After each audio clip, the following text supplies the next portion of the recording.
Welcome back to The Arena, Gridiron, presented by Underdog Fantasy. My name is Kinsey, host and pilot, and today we're going to pilot these men. We've got a crazy show for you, but first I want to introduce, of course, we've got Gil, the three-time All-Star, three-time All-NBA legend, Gilbert Arena. That's a legend in there. I'll take the legend part. Legend. Usually a knucklehead. It usually finish with something else, so I'll take that. Then we got one of the most prolific figures in the history of sports media and the man who will never lose a debate. We've got Skip Bayless. Never lost. And we got Super Bowl champion. He did not want us to live it down because he's got his bobblehead there with a ring on it. We got Super Bowl champion, 5-time Pro Bowler, and 2-time All-Pro cornerback, Aqib, Talib. Yeah. Little lead. You know what I'm saying? And of course, joining us again today, 4-time Pro Bowler. The Bears really needed you last night. You could have been there. But we got Richie, Incognito.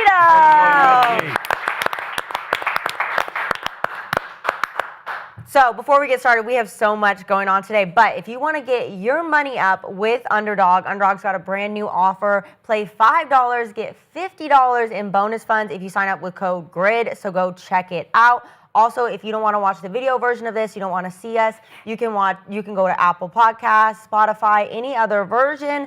But let's get into today's show. Gil actually is wearing normal clothes today. After losing his projection last night, he went 5-2, but you're doing pretty good. Hey, 3 quarters, I was happy. I was happy.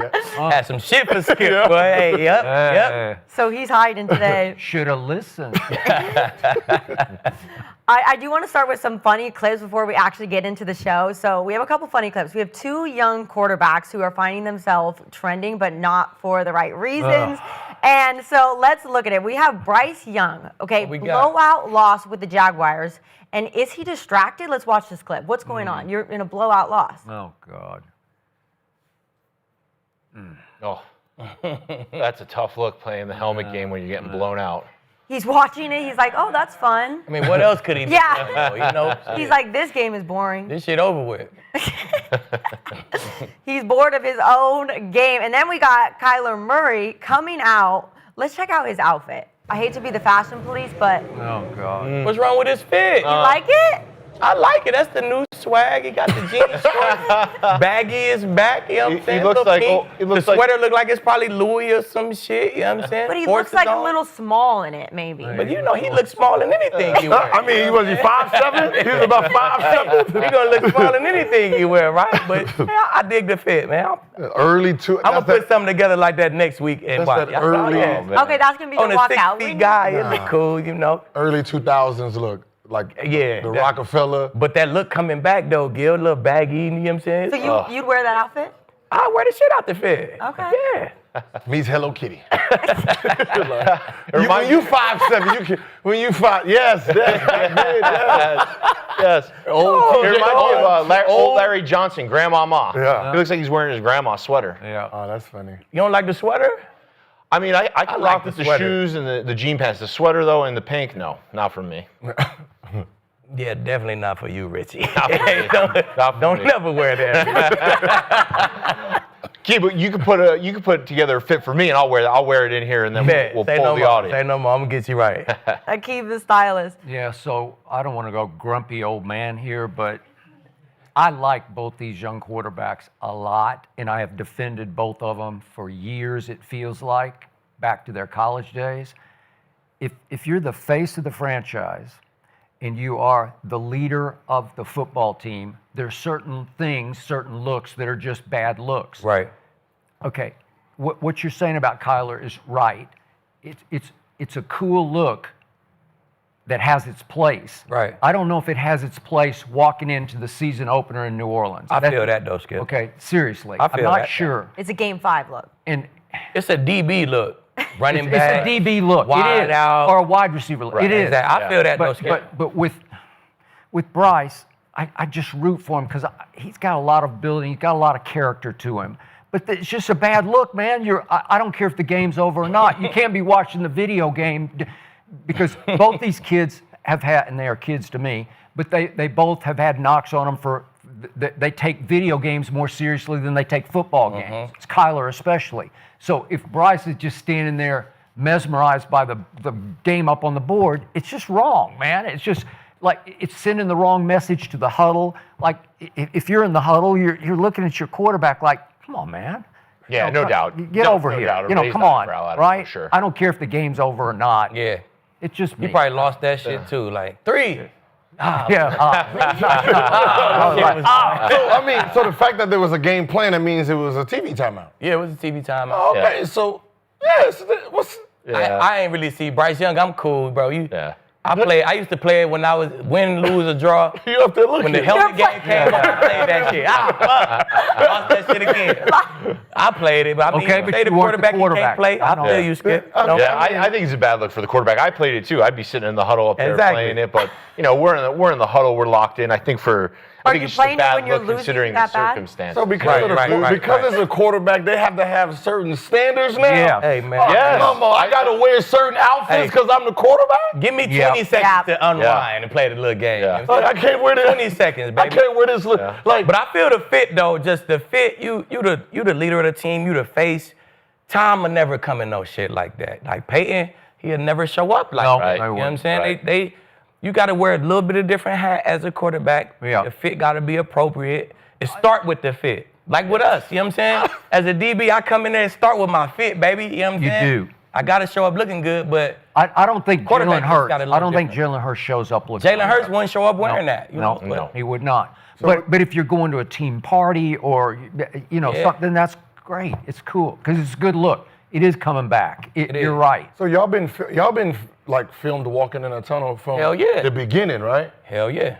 I know that didn't start with us for a while. But it became a big It thing. became a big thing. Yeah. I know we used to we beat the media there. Yeah. Come in some hooper shorts and the muscle. You ain't gonna see me until after the game. So Exactly.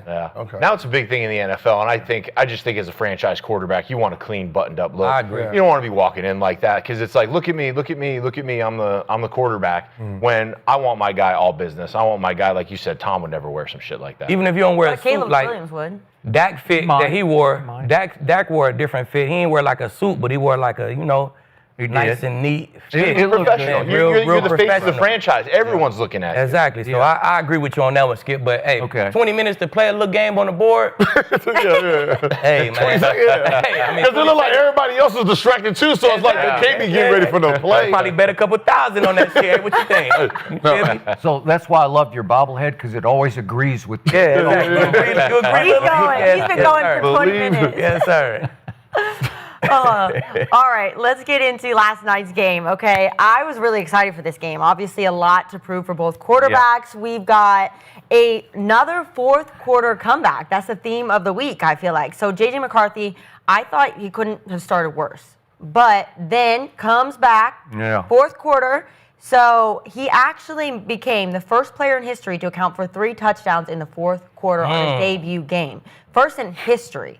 So are we going to ignore the first 3 quarters? I don't know. Then we got Caleb Williams. Yep. I thought he looked great. He came out really confident in the first drive. But then for him, he's now 0-3 in matchups versus his 2024 draft class. 0-3. He can't show up. So my question for Skip is Caleb Williams the answer for the Bears? Man, I hope so. I've been rooting for this kid since he was a freshman at Oklahoma. And I must say that last night slightly increased my doubt about Caleb Williams. Last night was not a great sign for Caleb Williams because I still wonder about his accuracy and his poise under pressure because if you can't make crucial throws in this league accurately and with some poise and command, you will fail. As you know, accuracy is it for that position. And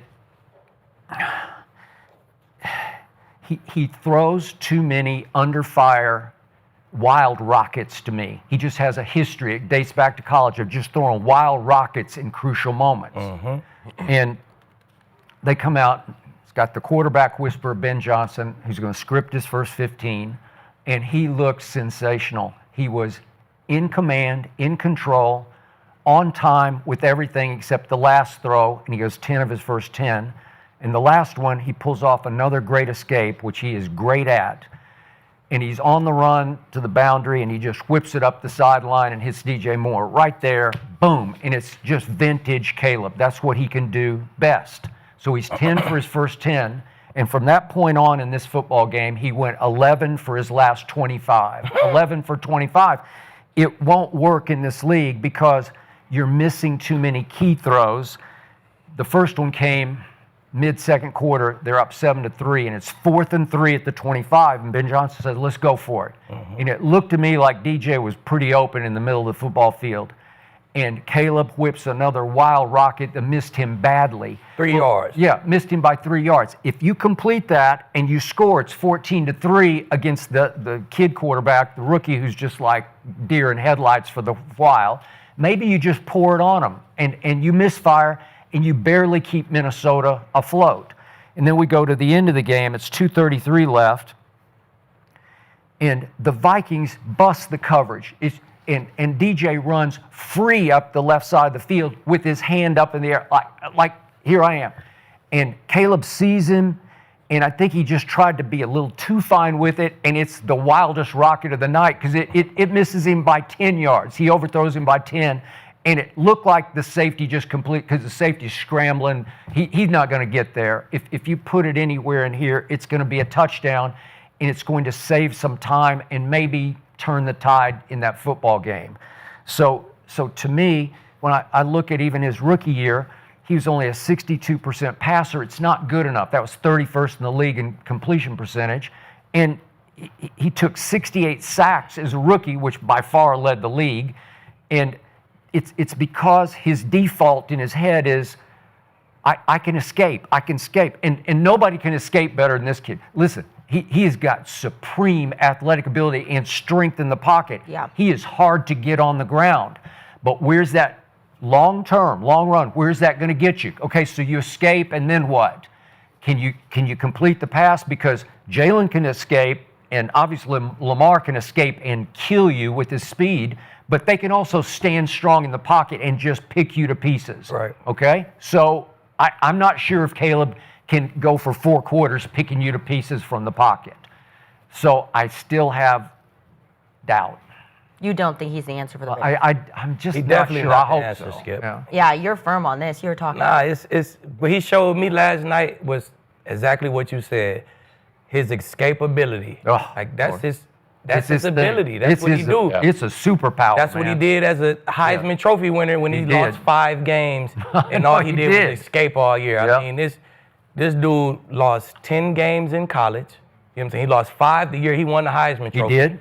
And he just don't have he got escapability, but he don't have the ability that NFL QBs need, and that's winnability. He don't know how to win these games, man. So I definitely say he's not the answer. He looked good in the first half, though. He came out, he dropped it, he escaped, and every time he do something good, it's off of his escape. He escaped, and then whoop, he throw it down.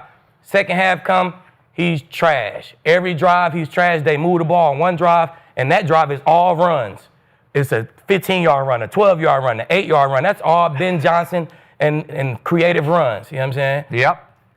Yeah. I don't like it. Ben Johnson probably don't like it. He doesn't like it. So, hey, I don't know how long the leash is, but I don't expect too much from Caleb Williams in the future. Yeah, I was really interested to see this game because I watched Chicago in the preseason, and I'm really excited for what Ben Johnson was going to do for Caleb. Yep. Yeah. Ben has a huge offense, and custom tailoring it to a kid with his skill set, I thought it was going to be really fun. They look good in the preseason. Caleb's ability to scramble is really, really kind of unique. He has athletic ability to kind of worm his way out of the pocket, and he has enough speed to get away from defenders, but does he keep his eyes up? Can he complete the ball downfield? That is like the next evolution that we need to see. Starting out 10 of 10, he looked great. He was on time, rhythm and timing, ball was coming out. Yep. ESPN showed the graphic of getting the ball out, 1.8, 2.3. He knew where he was going with the ball, rhythm and timing, looking great. Then the second half, it dried up, and it dried up quick. And to me, when you have that escapability and you're running around and you can't make a completion down the field, like we have an issue, right? You're not playing with rhythm and timing. You're not creating on the move.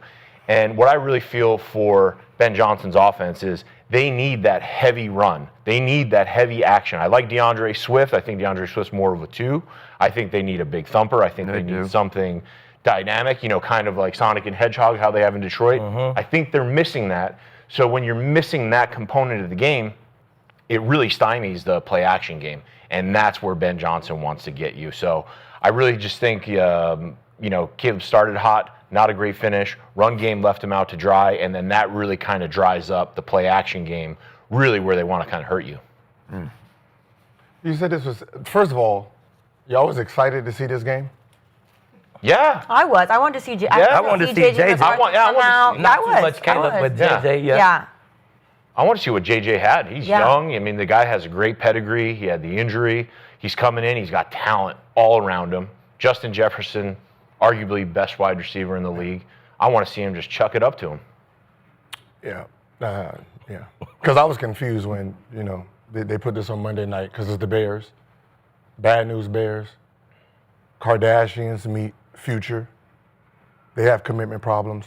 You said JJ made history In the fourth quarter. in the fourth quarter. There was also history on that field. A quarterback in the last 18 months having 11 different voices in his ear.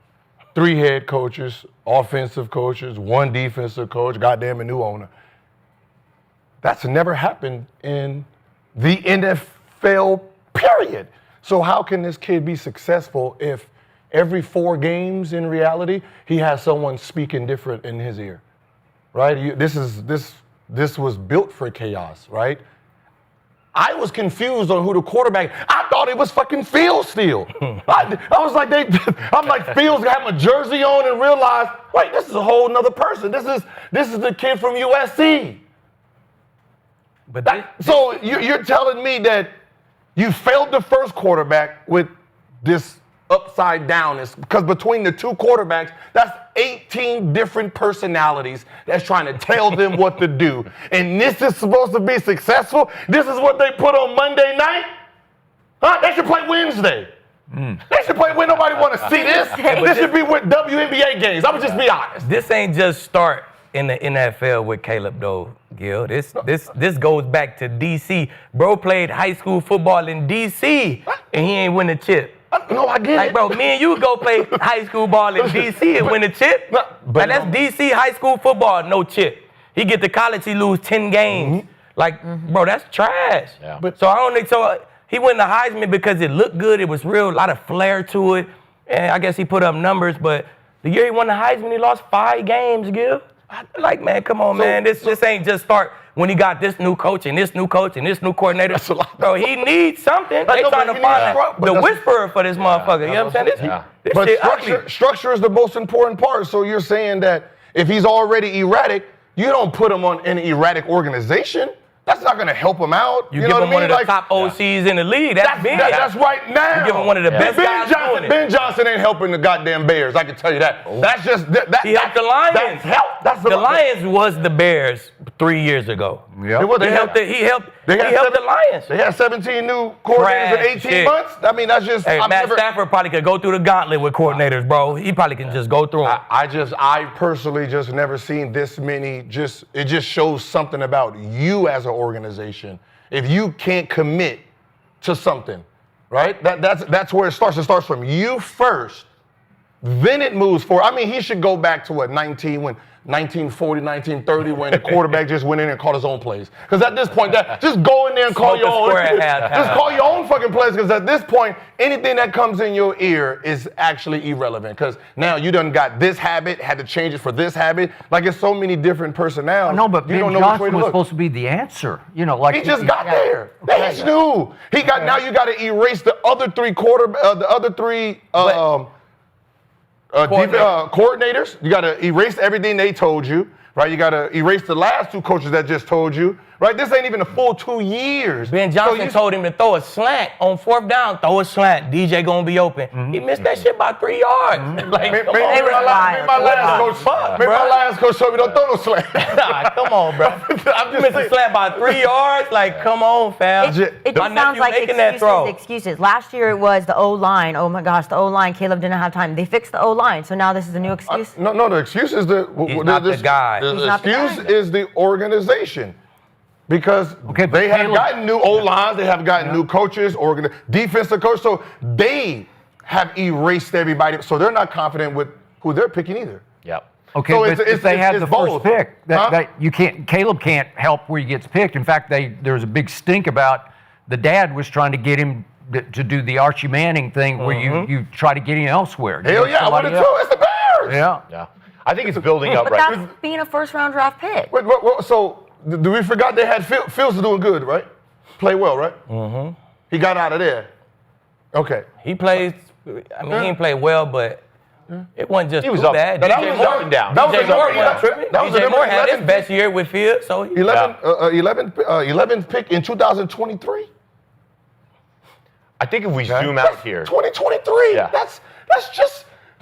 That's a few months ago. Right. And they had the 11th pick, so obviously the people who's making these decisions clearly don't know what they're doing at this point in time. I think if you zoom out from Caleb Williams for a second and then you look at the Chicago Bears and what they've done over the last several years, I think Poles has been doing a good job of plugging holes as they come up. He addressed the offensive line. Yep. The defense is legit. DJ Moore, Roma Dunze, that was a great draft pick. He's going to come into his own. And I feel like last night the plays were there to be made. Plays were there to be made for Caleb, and he just missed. He missed every throw in the second half. Yes. Every one of them. 100%. 100%. Bro, missed every one, bro. Yeah. Every play that, remember we were just talking about, you said plays that quarterbacks has to make to get his team over the hump. He missed every one of them motherfuckers. He did. Yeah. He did. And everyone. I can't. Hey, listen. Once you get out the end, then it's on you. But I mean, man, listen. Structure. Yeah. Okay, but Gil, think about this. Ben Johnson was heralded as the best play caller in football over the last couple of years with Jared Goff in Detroit. He's not there, and Jared Goff had a long day Sunday, so you start thinking, man, is he missing Ben Johnson? Right. Well, Caleb, over the first 10 throws of the game, you're saying, the savior has arrived in Chicago. It's Ben Johnson.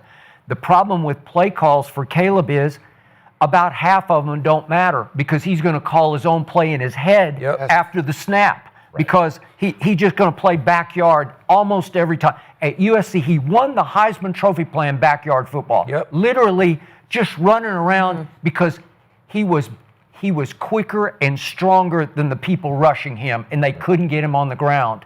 And once he gets free, he can make it up, especially against less athletic college players in the secondary. You can get those guys loose a little easier than you guys who can stick the coverage for long enough that he's running around and he can't find anybody.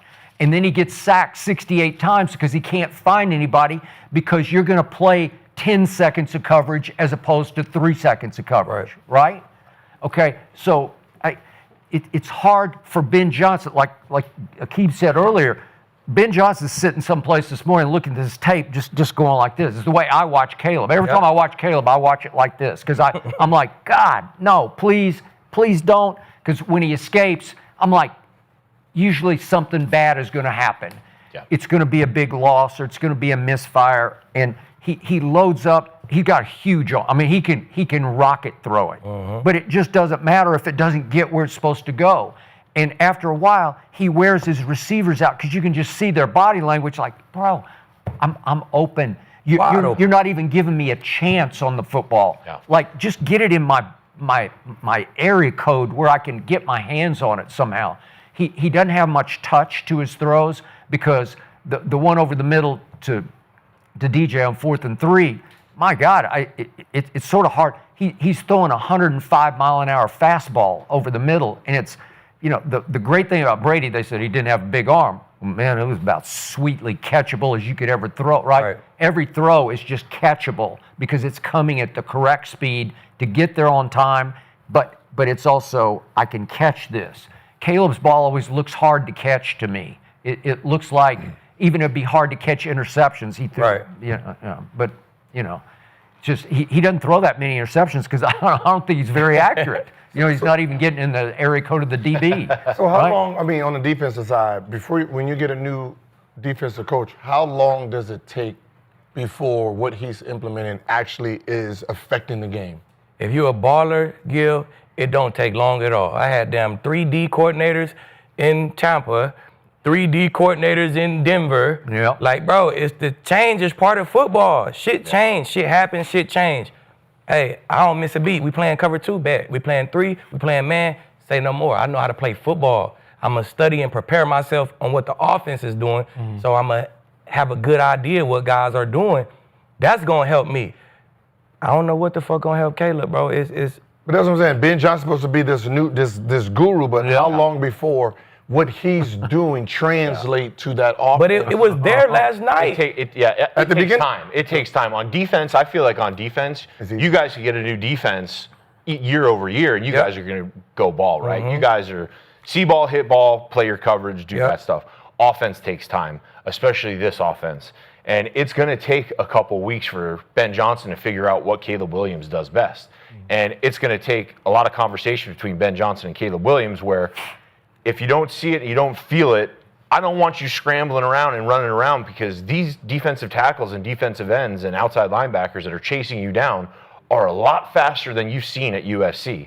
At USC, when he won the Heisman, he was so athletic, he'd be able to get out in the flat, guys come open, he delivered some accurate balls. In the NFL, he is scrambling for his life, and it's just his eyes come down, and it's not there. So offense is going to take some time. And I think what's really going to hold them back, again, go back to the run game. Because what Detroit did really well was they had Jahmyr Gibbs, David Montgomery. They were going to come downhill at you and put you on your heels.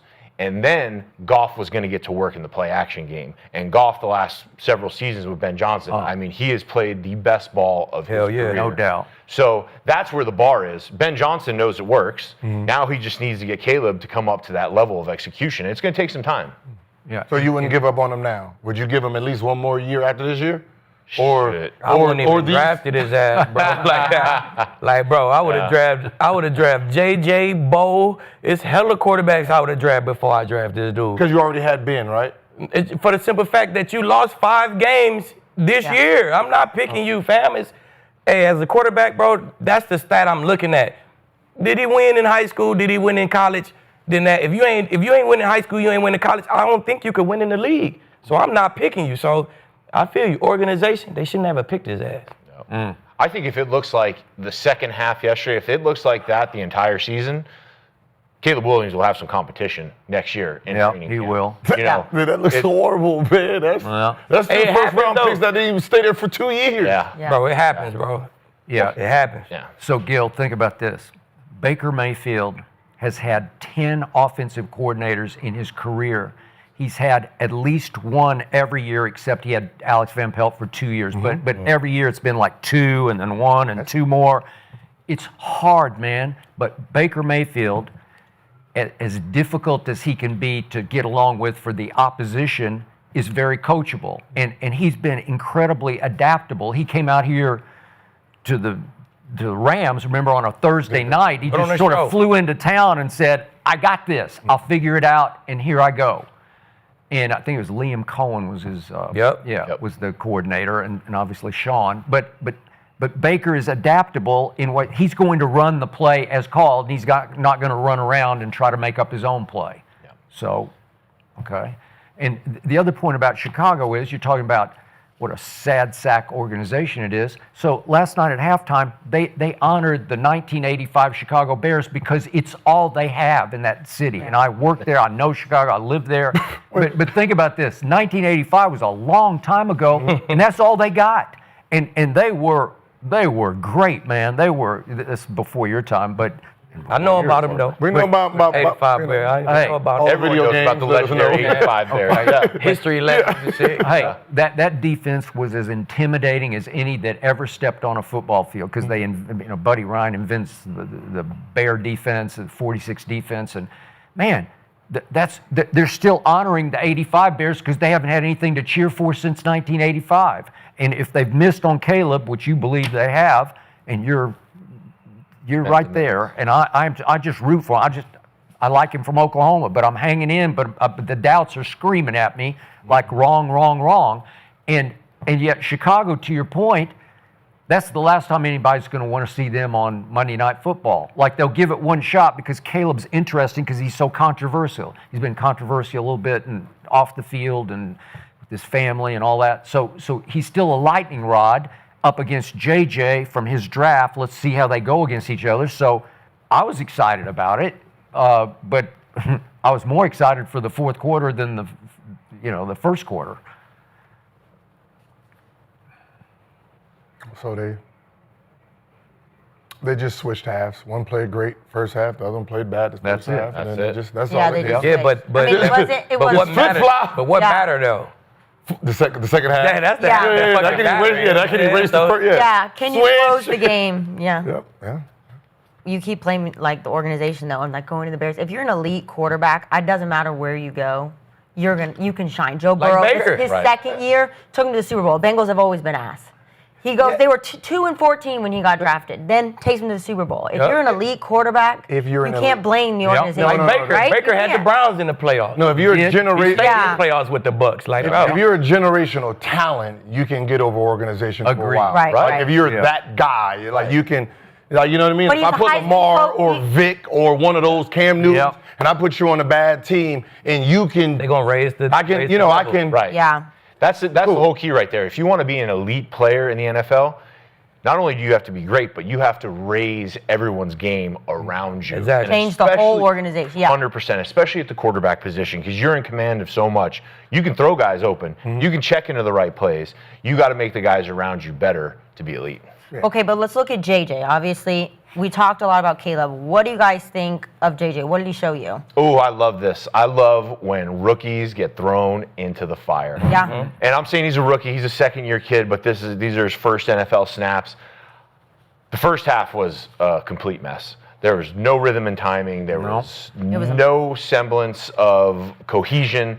Offensive line was failing him. JJ McCarthy was dropping back. He was hitting his last step, and he wasn't looking downfield. He was looking to run.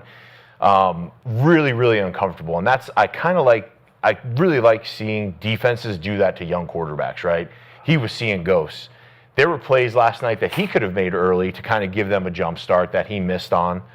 And then you look at the second half when games are won. He was a beast. Wasn't making completed some passes, but I just think that moxie, that it factor, I think he showed it late in the fourth quarter.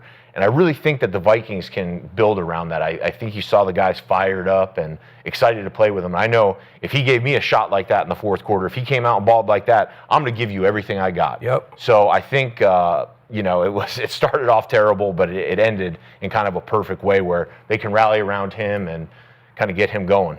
So you're kind of overlooking the first three quarters. You're like, you know what? Yeah, it was just so bad. It's hard to evaluate. I mean, it was miserable. It really was miserable. There were plays to be made. He looked uncomfortable in the pocket. Rhythm and timing were completely off.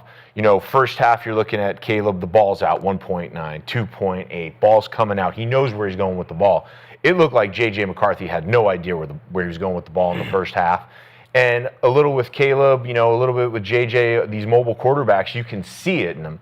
They're hitting that back step and they're looking around and everything's covered and you just kind of see it like, oh shit, you see the shoulders come down. Where am I going to escape to? They start feeling that rush. So first three quarters, got to get that cleaned up. But you can build off that in the last quarter. So hopefully O'Connell will get them right. I love O'Connell's offense. And anytime you have Justin Jefferson on, nice offense, right? Like we talk about, like, a lot of shifts, a lot of motions, a lot of dictating to the defense. Like, hey, we're going to get you lined up here, and we're going to run our concepts. Yep. And, anytime you got JJ on the outside, just throw that thing up to him. So I think, JJ McCarthy could have got some early completions that were there to be made, then it would have felt a little bit better in the first half. But that was pretty bad. The O'Connell, that's that Shanahan-McVay tree. I'm telling you, man, that offense is crazy. But I done been in games with Peyton where it just looked cool for three quarters. Then that fourth quarter, he come out with that shit. That we just like, come on, Peyton, like, damn, what is he? Peyton, what is you doing? And then fourth quarter, all right, there go Peyton, there we go, baby. So it happens like that sometimes. He a rookie, you ain't expected to look perfect for the first 3 quarters, or you ain't expected to look perfect. When it was time for it to look perfect, it looked fucking perfect, man. He showed me the clutch gene last night. He did. And if you look at his background, see, quarterbacks, I'm always gonna check your background. This is a guy who won a state championship. He did. He went to IMG, won another state championship. You know what I'm saying? At the highest level of college. They go play dogs all around. He went undefeated. You know what I'm saying? And then he goes to Michigan. And then he go to Michigan. The dude lose 1 game his whole college career. Yeah. I'm the type of guys who I'm picking on my team to lead my team. You know what I'm saying? It's that ability that I always talk about with quarterbacks. It's that winnability, man. So I don't really care how it looked for 3 quarters. If you could lock in and look guys in their eyes in that 4th quarter and show that shit in the 4th quarter, man, them the type of guys I'm riding with. So I love JJ in that offense with that team. Watch. Minnesota, hey, they're going to be fighting for a wild card, man. Watch. Yeah, it took him 3 quarters to get that rust off. I mean, he got hurt last year, so he hasn't played a game. Exactly. He ain't played a game in a minute. So, when you're looking at, last night, those first 3 quarters, it's just him trying to adjust to this new experience, right? So this is his rookie year, which the last time he's seen action was college. So, for all of this to come in real time, he's hesitant, he's scared. He looked like a deer in headlights, right? So I think by the time the 4th quarter came and we're down, now it's like, what you gonna do?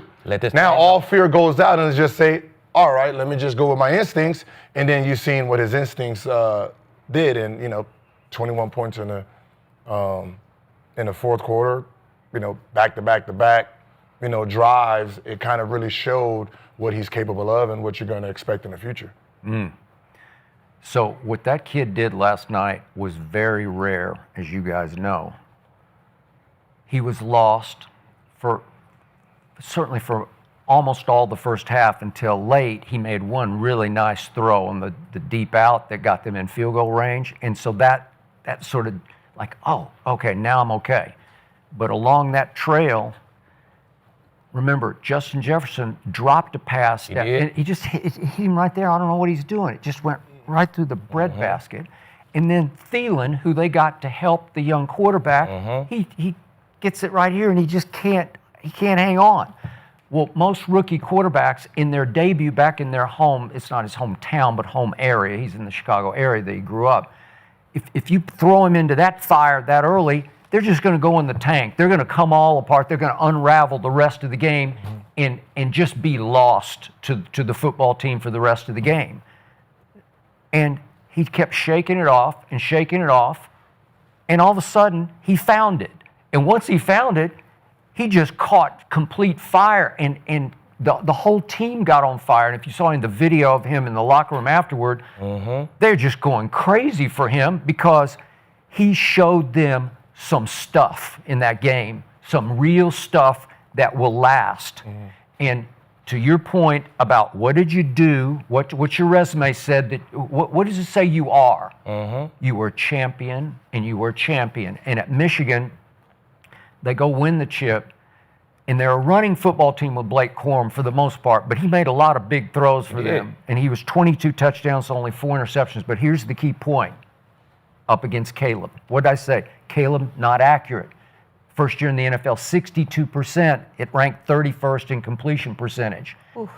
JJ at Michigan in his last year led the nation with 72% completion percentage. Okay, so he's an accurate thrower of the football. Okay, that'll translate and that will last in the National Football League. And I know people at Michigan who kept telling me he's kind of a goofy kid, like a happy-go-lucky kid who's kind of got a silly side to him, but he's like goofy resilient, if you know what I mean. Like nothing bothers him. He stays in his own head. He doesn't get down on, like Harbaugh's hard to play for, the quarterback position, because Harbaugh, he made the Pro Bowl as an NFL quarterback. It was 1 year, he wasn't great, but he was good as a quarterback. And so he's been notoriously hard on his, when he was coaching college football, on his college quarterbacks. And JJ just laughed him off and kept throwing touchdown passes and completing balls. Well, whatever that quality is was on full display last night in the 3rd and especially in the 4th quarter when the kid who was lost in the first half, took over the football game, right? He just took it over, and they scored 21 in the fourth. Set a record. My God. I mean, that's just spectacular. So it bodes well.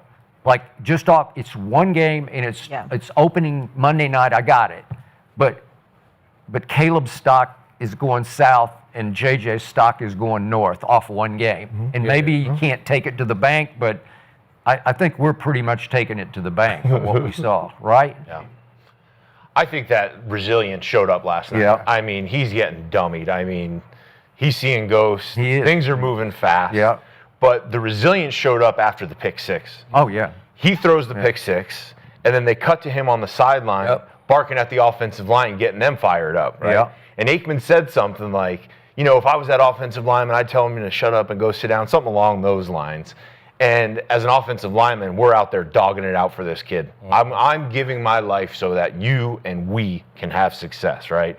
So I saw him yelling at the O-line, and then it flipped a switch in his head, and that dog came out, and that moxie, and that championship caliber, that resilience, championship caliber, I mean, lightning in a bottle. It was beautiful to see. And in the NFL, it's so much about momentum and getting the boys behind you. So I'm really interested to see where the Minnesota Vikings go from here. Because, again, ton of talent. Love Aaron Jones, Jordan Mason. They switched out the interior of that offensive line. I like the tackles, but they switched out the interior. So excited to see where they go for this. I'm and the pumped defense, up. man. Flo. Oh, and the yes. Flo just keep you right there. We just waiting for JJ to turn it on. B Flo gonna keep you right there. We gonna save some of these blitzes. Let Caleb Williams think he fucking doing something. And right when he want to turn that shit on, he turn that shit on and put it, hey, Flo do that shit, man. I played for Flo in New England. Oh, you did? I forgot about that. I played for Flo. He was the safeties coach in New England, man. He had that shit in New England. I knew he'd be a head coach. Definitely a D coordinator one day. So I love to watch his. Why did I pick the Vikings last night? I just gave you one word: Brian Flores. Yep. That's it. Because he's as good as there is now, right? Yeah. I mean, I know Bill was once upon a time, and he's a chip off the block and all that. But there's not a better D coordinator right now. Flo go crazy, right? We're talking about the Shanahan McVay tree on offense. Now you have Flores on defense, and playing against him, he's a fucking problem. He is going to give you multiple things that you haven't seen on tape. He's going to give you pressure looks from a bunch of different looks. They have linebackers walked up. They give you 7 up, 8 up. He's a monster. He's a beast. And that defense flies around. They play well. They play fast. They play together. So last quick point. Richie and I hate field goal kickers and field goal kicking. My gosh. So just a quick point in Caleb's favor, Chicago's favor.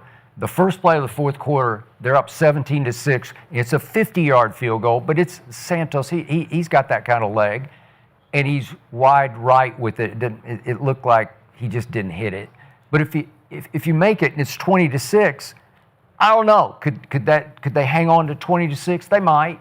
They might have. That was the all run drive that Caleb had nothing to do with. No, you know what? It was a swift. It was an all run drive right there. Can I ask you a question? yes.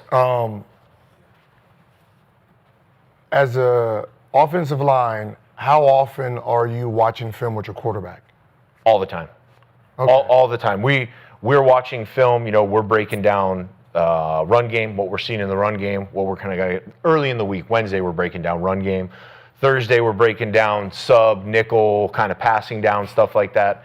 But we're watching a ton of film. With all the great quarterbacks, you're at least watching film 2 or 3 days with them, especially the blitz film. That's the biggest stuff where you're on the same page with the quarterbacks and the running backs. So Friday, Saturday, we're sitting down, we're watching that blitz tape, and that's why you're sitting there with Flo and you're getting blitz look after blitz look after blitz look, and nothing looks the same. So great teams, the great teams I've been on, you watch a lot of film with the quarterbacks. But are you watching the defense or are you watching the habits of each other? We're watching the defense. We're trying to pick up tendencies, right? We're trying to forecast, listen, this is what we do. You know, we might be similar to New England in this and Tampa in this. So let's watch them play those defenses that are similar to our offense. And we're picking up on tendencies, trying to pick up, you know, hey, when they put the nickel down a little bit and they push the safety over, the nickel's coming. Little things like that. Alignment, assignment, technique. That's what we're kind of looking at. And I've been on teams where the quarterbacks just kind of do their thing. We don't go over the pressure tape, and there's kind of a little bit of a communication issue. But the best teams I've been on, we watch a lot of film.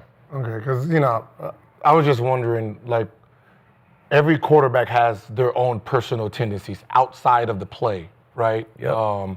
So, like, if I know I get pressured, I have a habit, right? And my habit is to do something when, I'm trying to escape. If you're the line and you understand that, then it might be a little bit easier. So, like, if I'm supposed to block for 3 seconds this way, knowing his habit, it might be 2, then I got to shift and make it more comfortable for him. So, like, even in, as, in the NBA, I know, like, if I pass the ball to this guy on this block, he gonna dribble once and then he gonna pass the ball. So coach told me to cut in, but I know I can't cut in because I'm gonna drop if I go this side. So understanding the habits of each other kind of will make it easier because, like, I know, okay, he's weak when you hit him this way, so I'm a tend to be on this side and help him a little bit more.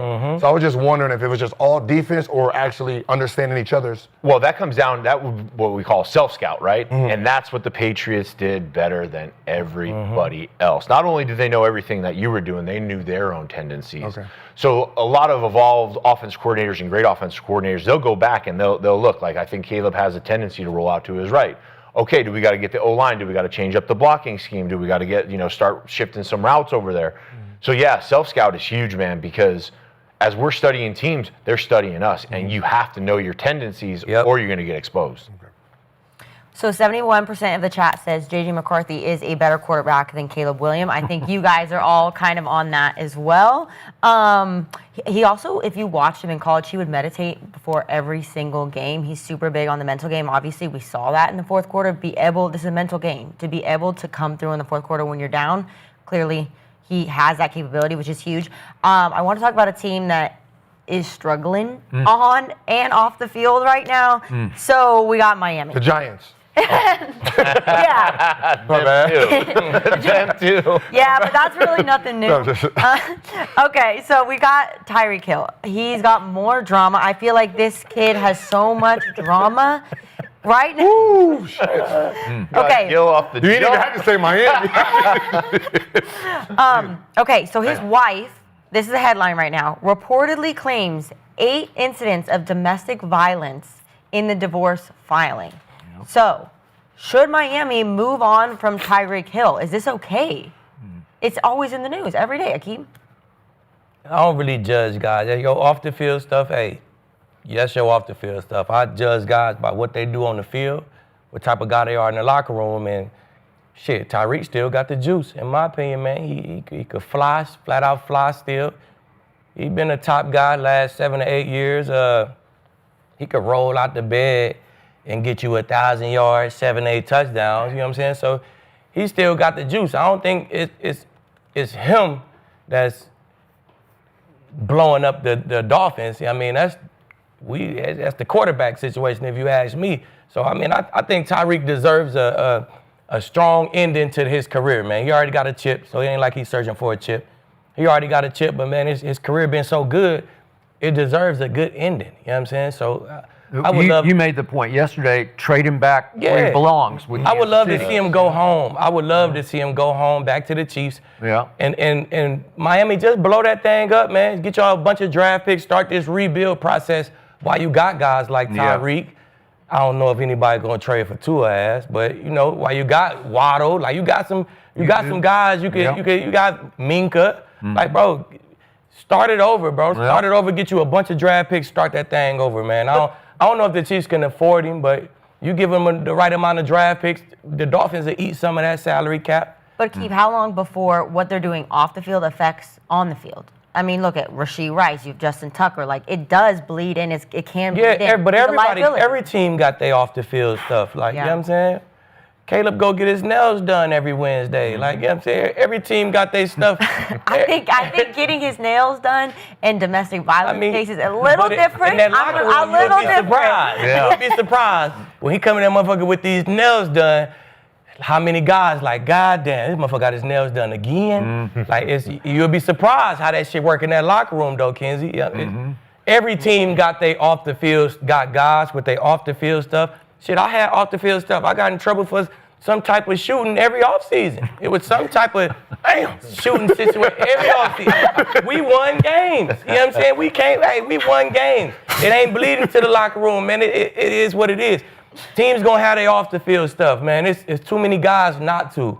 So even the stuff that don't make the news, you know what I'm saying? It's guys, we did this. It ain't make the news because maybe he wasn't a big star, but he's still on the team. It still happened. The team know about it. Maybe the national media didn't broadcast it, but the team still know about it. It was local news. Shit happens off the field. Man, what we do on this field is what matters in that locker room. Yeah, I mean, when it comes to off the field stuff, when you look at his situation, it's been rough. When it comes to the court stuff, I mean, you know, we can see what she claims, but they're in the middle of the divorce. And when you're looking for money, you know, you're gonna put whatever it takes in there. So I don't go by what's said, I go by, you know, did you report it? Right? You said 8 times. Are there 8 police reports? Right? You know, if you didn't call the police, I can't say it happened. Right? You know, I gotta go with just pure facts. And the facts are, did you call, or this is what you're saying for sympathy in court, right? So but you can't say it didn't. You can't say it didn't. Right. But I'm just like, if I'm a juror, I can only go what the proof says. And the proof says you didn't call, so I don't know. You called the one time, so on the record there's 1. So when you're talking about just the battle of the court, you know, hearsay, you know, it's all hearsay. So, you know, I can't judge you off of what's being, you know, pushed in the court because it's a battle, right? It's chess moves, right? She has her chess moves, you have your chess moves, and it's going to get dirty, right? It's going to be, I need a restraining order. It's going to be, he's violent. You know, he don't pay for the kids. He don't see that. There's going to be whatever, right? She's a stalker. I need something against her. She broke this, she broke that. You know what I mean? That's just part of the battle when you got that kind of money. Yeah. So his name is going to be tossed through, you know, the mud. So it's up to Miami to sift through all of that and say, all right, we want to hold on to him or we don't. But, you know, as the organization itself, y'all are trash, right? So if you need to blow it up, it's better to blow it up now and just use all of what's going on for the last 2-3 years and just say we're going to rebuild. Yeah, get some for him. You played there? I played there. I played Miami. And, you know, when you're a great player, you can get away with a lot of shit. When you were a great player, you got a little more wiggle room. Mm-hmm. And with him, his production doesn't match the problems. And his production isn't 100% on him. He's being held back by the quarterback and the system at large right there. But when you have the problems and lack of production, it opens the window for critique. You can't have both, yeah. Yeah, you can't have both. You know, if you're causing problems off the field, you better be putting up some big numbers and stats because then we can accept that. The locker room is a special place, right? Yep. We're all some fucked up individuals. We are, right? In our own way. In our own way, right? And it takes a special group of some messed up individuals to come together and form that locker room, and that's a brotherhood, right? So well said. That's true. If you show up and you work hard every day and you're a great dude to your teammates and you're positive and you're playing hard, we got you. But when the noise on the outside starts to become big, then you're looking at more systemic problems in the locker room. That's when doubt creeps in, and I think that's where we're kind of at with Tyreek in Miami. The team stinks. They're going to stink for a while. Now the focus is on Tyreek off the field and not on the field. And I think he can still play? Would I love to see him go back to Kansas City because they don't have any receivers? Absolutely. But Tyreek in Miami, he's cooked. It's over. Yeah, By the way, to your point, those Dallas Cowboy teams I covered in the 90s, hey, you guys can't hold candles to what they were doing. Seriously. Seriously. Right. And the Cowboy teams I covered in the 80s were even worse. And you don't know about them because it didn't get publicized. Okay, so I'm validating your points. Sure. Okay, so I look at Tyreek. He's 31. He is the second greatest deep threat I've ever seen to Randy Moss. Is that fair? That's fair. Because Randy was 6'4" and ran 4.2. Tyreek's about 5'10" and probably can still run 4.2. Cheetah. I think he probably still at 31 can run pretty close to that. Fair? Fair. Deshaun, I might throw my dog Deshaun Jackson. Okay, yeah, Close. I know, as a deep threat. That's a deep threat. That's a good one. Another little guy for the most part, Could right? fly. Could just flat fly. But Tyreek is even more explosive as a runner to me, like run after catch than Deshaun was. And Randy's just like in another league, just like that's just somewhere else. Top guy. Okay. Calvin too. So when I look back at Tyreek's life and times, he's always had incidents of various kinds. Some domestic abuse and violence, and some just stuff that he just gets involved in stuff. He's just one of those guys. He gets involved. And yeah, I look back. He came from small town Georgia, 200 miles south of Atlanta, Douglas, Georgia, and his senior year in high school, he wasn't known for football. He was known for track. And Track and Field News voted Tyreek, as a senior in high school, the athlete of the year in America in track and field, running the 100 and 200. Okay, so that's what you're dealing with, but he was kind of a late bloomer and comer to football. So he didn't make the grades, couldn't get into a big school. And I don't think he was good at football yet, and he has to go to Garden City Community College in Kansas. This is nowhere, Kansas. All right, no offense to Garden City, but it's nowhere. I've been there before. They're nice JUCO. They put out players. What's that? I said they're pretty good JUCO. I know they're like put a out players. pipeline, right? Okay. And then he winds up at Oklahoma State for about 3/4 of a year because he has his first domestic violence problem, and they just dismissed him. But he was, bless you. Thank you. He was, trust me, because I root for Oklahoma, and against Oklahoma State, he just murdered us. Punt returns, because he was by far the fastest man on every field he ever set foot on. So then he has to go to West Alabama for a couple of more years, and he tries to play running back and receiver, and because of the domestic violence, he was supposed to go undrafted. But guess who in the 5th round says, no, we're going to take a shot? Clark Hunt and the Kansas City Chiefs. Clark Hunt, Mr. Good Guy, knew his father very well. He is a good guy, but Kansas City will take chances on some of these guys, in part because of Andy, and we can rehabilitate them, we can work with them. Our locker room's strong, and they take a chance on Tyreek. And did that not pay off? Is that not as good a 5th round pick as you're ever going to make? Right? Maybe not Tom Brady in the 6th, but as far as wideouts go, that will work. And then to the Dolphins, he obviously had a great run with Miami, but under Mike McDaniel in 2023, and it wasn't, as you keep saying, that's not that long ago, they just tore up the league. Yeah. It was Mike McDaniel's 2nd year with Tua, and he taught Tua, just get rid of it. Just throw it on time, throw it up for grabs, because Tyreek will just run under it like it's a punt. He'll just track it down. And the numbers they put up were just extraordinary. Great. Seriously. He led the league in receiving yards and 1,700. Yeah, it was sweet, man. I'm looking at all these numbers, and they're just like, whoa. Leading passing too, right? Yeah, probably. Yeah, and they go 11-6 that year, and they wind up in a playoff game back in the cold in Kansas City, and Tua can't play in the cold. He's a Hawaii kid, and they just get smoked, and it was like a joke game. But my point is, then I look at wide receivers who can last. Well, I covered a Raider team one year in 2002 that went to the Super Bowl with 40-year-old Jerry Rice and 36-year-old Tim Brown. Do you remember that team? Okay, and they were pretty good because they were playing with their heads, not their speed, right?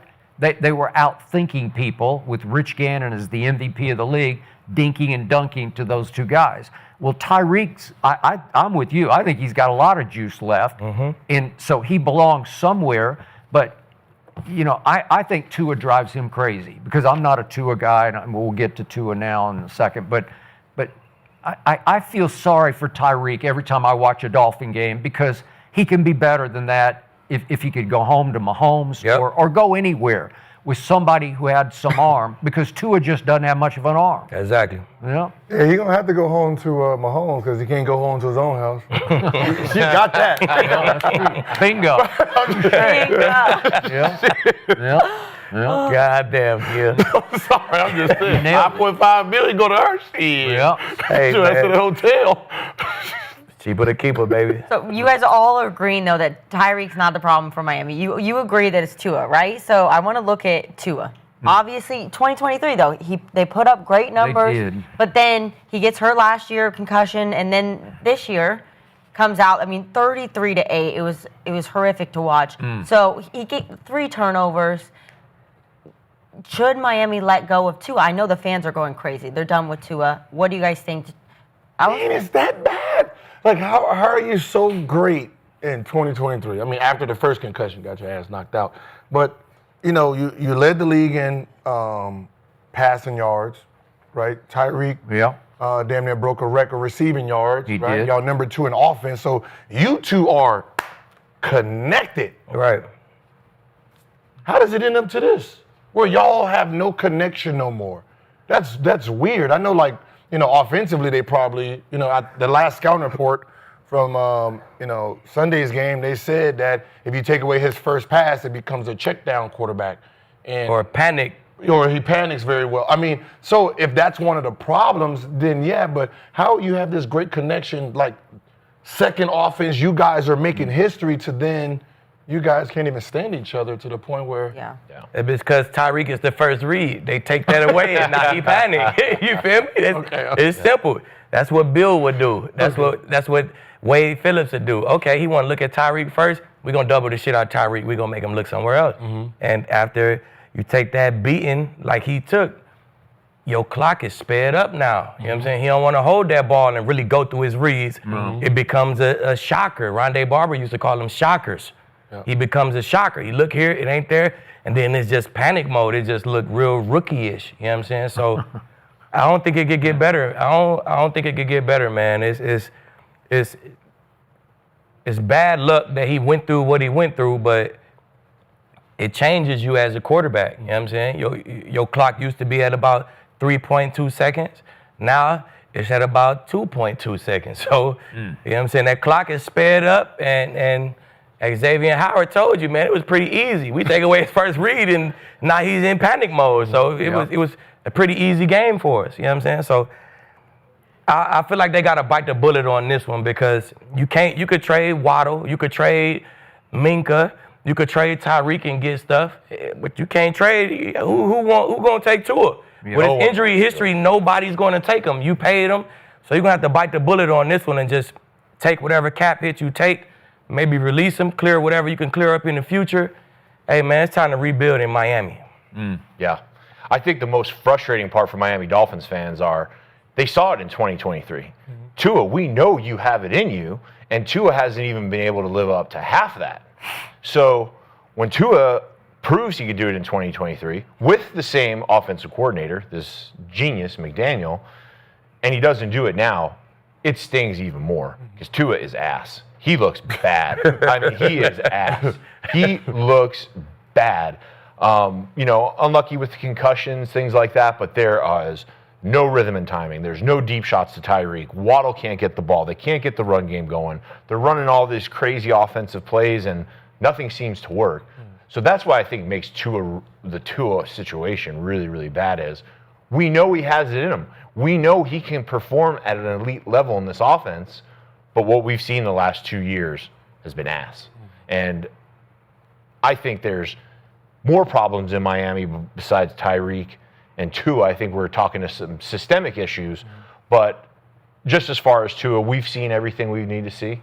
He's an elite talent, but that was one season. That was an aberration. We've seen what Tua is over the last 2 seasons. So you wouldn't let him play out the season, see what he could do again? You wouldn't? I mean, they don't really have a shot. They don't really have a shot. I don't know who their backup is, but it's probably not going to be better than Tua. You know, you look at 2023, and that's what everybody's chasing. Zach Wilson.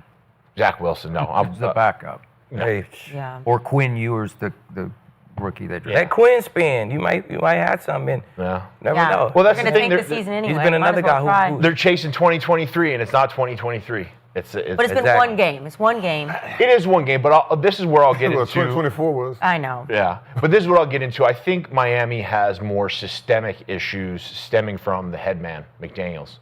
I think that he's an interesting guy. I think he's a smart guy. I think he's a sharp guy. But leader of men, I don't see it. I don't see it.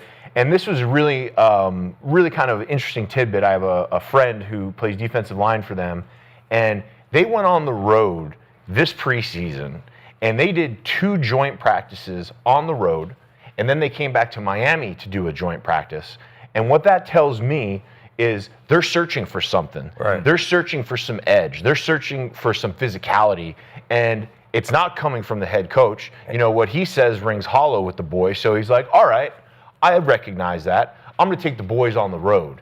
And everything I read from the beat writers all summer long from these practices, they're getting their ass kicked. They have no identity. Right. They're not physical. Yeah. This offense isn't working. So I think, I really think that is getting close to the time in Miami where they push the delete button.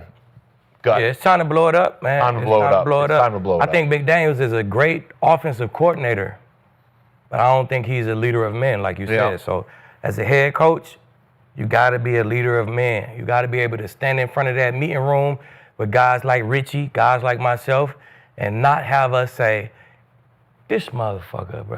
Like, hey, this soft motherfucker, man. Like, hey, it's going to bleed. If you soft as a head coach, it's going to bleed through the team, bro. We see right through that shit. So you got to be a leader of men to stand in front of that room. I don't think McDaniels got that. He can be a great OC, man. Get him with Dak in Dallas. He'd go crazy. To your point, every time I see Mike McDaniel on television, I think, how did he become a head coach in the National Football League? So good as a coordinator. Seriously. He was so good as a fucking coordinator. Usually, them the guys who get their opportunity. So that's what I'm going to second all your emotions about Tua, but I first guessed it. I said before his draft, no, he's 6 feet tall at the most, and he's got half an arm. It won't work. He's got half an arm. Seriously. You got half a brain, too. Yeah, and half. You know, He got Kyle Murray's legs. he doesn't have any legs. Okay, so there was a report on, I think it was ESPN reported, that when he was at Alabama, he had 4 different surgeries. So he's fragile to start with, and he had a big concussion issue at Alabama to start with. So you're just taking that into the league, and the Dolphins are going to make you the 5th pick in the draft. Look, at some point, you can't throw it to your first read every time, as Xavier Howard said. You know, after a while, the league will take that away from you, and you're going to have to stand in there and take a hit to complete a pass. Joe Burrow, who went first into his draft, took a hit from Myles Garrett. I don't know if you guys saw this the other day, but he just took a hit straight up the gut from Myles Garrett, just got blasted and knocked 17 feet backward. And Joe Burrow will get up and complete the next ball on you because he's got guts. And Tua is so fragile. He's such an egg man. He's just like eggshell. That, well, seriously, that he's this. You know, it's just like, oh, I gotta throw it. I gotta throw it fast. Right. And if the first one's covered, it's like, oh my God, what am I gonna do now? Nothing. You're gonna duck and cover, right? And that's why his QBR was 2.7 on scale of 0 to 100. Oh, my God. 2.7 at Indy. It's in the horrendously NFL? bad. It's just so bad It's a wrap. that the locker room, Richie's in the locker room saying, damn, we can't overcome this. So do I really want to get up and bust my ass tomorrow for Tua? You're stuck. And yet, as Gil points out, you know, I look at the overall numbers for his whole career, and he's 101 touchdowns to 46 interceptions, and you say, that sounds pretty good. You know, like, okay, that'll work. No, it won't. The turnover. McDaniel did some magic tricks with him for a while until the league caught back up, and they're going nowhere with Tua. They're just going, and he's a nice kid and all that. He's a good guy and all, but that doesn't matter in the end. It just doesn't matter. Not in the NFL. No, it just doesn't matter. And they got to start over, man. They got to, because I don't know if Quinn Ewers is the answer. I don't know, but he did beat out Arch for a year. You know, like he kept Arch on the bench. I don't know. Yeah. Nothing to lose right now. No, Might as well try. they need to start over at quarterback first. I feel like they get 1 or 2 more games. If it don't get 10 times better than that 2.7 QBR, then I feel like they're just gonna go with the young guys and My God. try to deal him somewhere. They're dealing for a 7th round pick at this point. Just give us some picks. I don't even know who'd give you a 7th for. Somebody might want him for a backup because you know he can get in there and spin a little bit. We know his clock is But with his extremely injury sped up. history? Exactly. So that's why you give up a 7 for him. Like, all right, we'll take Tua as a backup. We know if some shit happens, we could bring Tua in. He can get us through the game. He professional. Okay. Yeah. He showed that he can get us through a game. That's what you want from your backup. You know what I'm saying? So they might can get a 7, but it ain't even 8 rounds in the league, but they might get an 8 Nah, man. Hey, try to get something, whatever you can get from him. Restructure that contract, man. Cut that shit out and, pay him like a backup. I think one of the the maddening thing about these mad geniuses in the NFL like McDaniel is when it's not working, it looks like shit. When it's working, right? Yeah. But when it's not working, it looks like shit. And that's what they're doing. They're running a bunch of different plays, just trying to find something, I don't think it's McDaniels why this shit not working though. Like, I agree. Yeah. I agree that it's definitely on Tua, but when I look at them, they have no identity. I mean, they can't run the ball. They're soft. They're soft. They're not physical. Team. They're soft. And when you look at the head coach, what do you think? Exactly. Soft. Shit. So I think, it's when it's on, it looks great 2023 for the Dolphins. But when it's off, it looks out of whack and it's bad. Yeah, honestly, poor Miami, but also like poor Giants fans right now. You have your ex-boyfriend, your ex-quarterback Daniel Jones, balls out for the Colts, and then you have Russell Wilson tanks it 21-6, 45% completion percentage. Lord him. But he didn't turn over the ball. I mean, a little. So Skip, how happy are you that Russell Wilson will be starting against the Cowboys? Man, we've been killing quarterbacks all day long here on this show, and I'm about to kill another one. I am so relieved you have no idea, because I'll take Russell Wilson any Sunday or Monday or Thursday right now over the X factor that is Jaxson Dart, because I watched Jaxson Dart several times in the preseason. He is electric. He's a little crazy, but crazy maybe great, where he threw 3 touchdowns in the preseason and no interceptions. He didn't lose a fumble. He can run a little bit, and he's not afraid. He played for Lane Kiffin, and he's got a little juice to him, a little moxie and a little swag, and he just scares me. Like, he would be the guy who could come to Dallas and shake it up and shake up the team and do a little bit of JJ McCarthy on Dallas. And Russell Wilson, I look at, here's all you need to know about Russell Wilson. For his first 9 years in this league as a 3rd-round draft pick out of Wisconsin, first 9 years he goes 98, 45, and 1. He's got the Legion of Boom over there backing him up. But 98, 45, and 1 is pretty great. Yep. And he's making a bunch of Pro Bowls. And then he hits his last year in Seattle, and then he goes to Denver, obviously Pittsburgh, and now New York.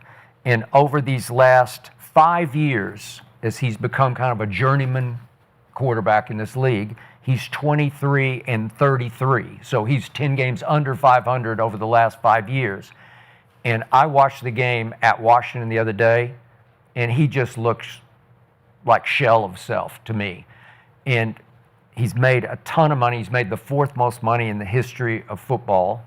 And in Denver, he made $57 million the first year in Denver. And now the Giants are paying him $10 million. And as my mom used to say to me, you get what you pay for. And they're getting what they pay for. He's a $10 million quarterback now, as opposed to a $50 million. And he ran around, he ran 8 times for 44 yards, but the throwing looked pretty ugly to me. And he's got a celebrity wife and a family he loves, and it's like the focus has shifted, where he's not as obsessed with winning football games as I think he was for a long time when they were great in Seattle. So I am relieved it's not Jaxson Dart.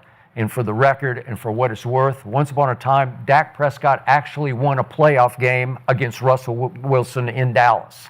So he did that. It was back at the end of the 2018 year. So I'll take that to my bank. So I'm happy, and I don't want to jinx this, or I'd worry about lighting Russell Wilson's fire, but I don't think he has any fire to light. I don't think there's any left in there. But why do you think the Giants are holding on to him? Why don't they just start Jaxson Dart? I don't know, because the coach is holding on to his job for dear life. That boy not ready, Kinsey. Yes. They see it on a day-to-day basis.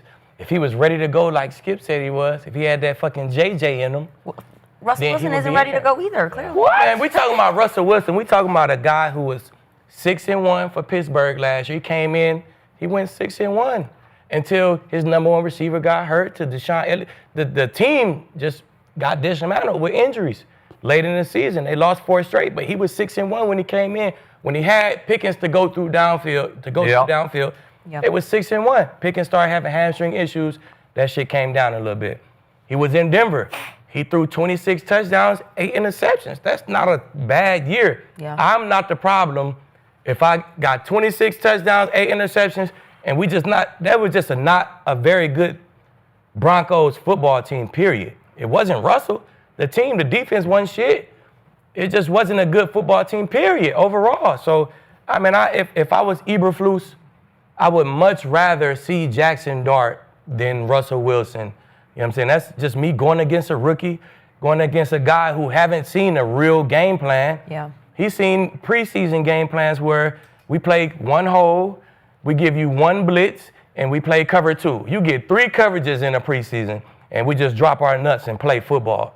Like, it's all about being physical and dropping your nuts and playing football in the preseason. So if I was Eberflus, I would much rather see the rookie than see Russell because, I mean, it's 23-33, right, Skip? But it's really not that bad. He looked bad last week. I mean, that was a playoff. That was a Washington. People predicting them to be one of the top teams in the NFC. That's a good football team, offense and defense. So I don't just bash Russell. I take Russell over a lot of guys right now in the NFL. Y'all might be 0-2.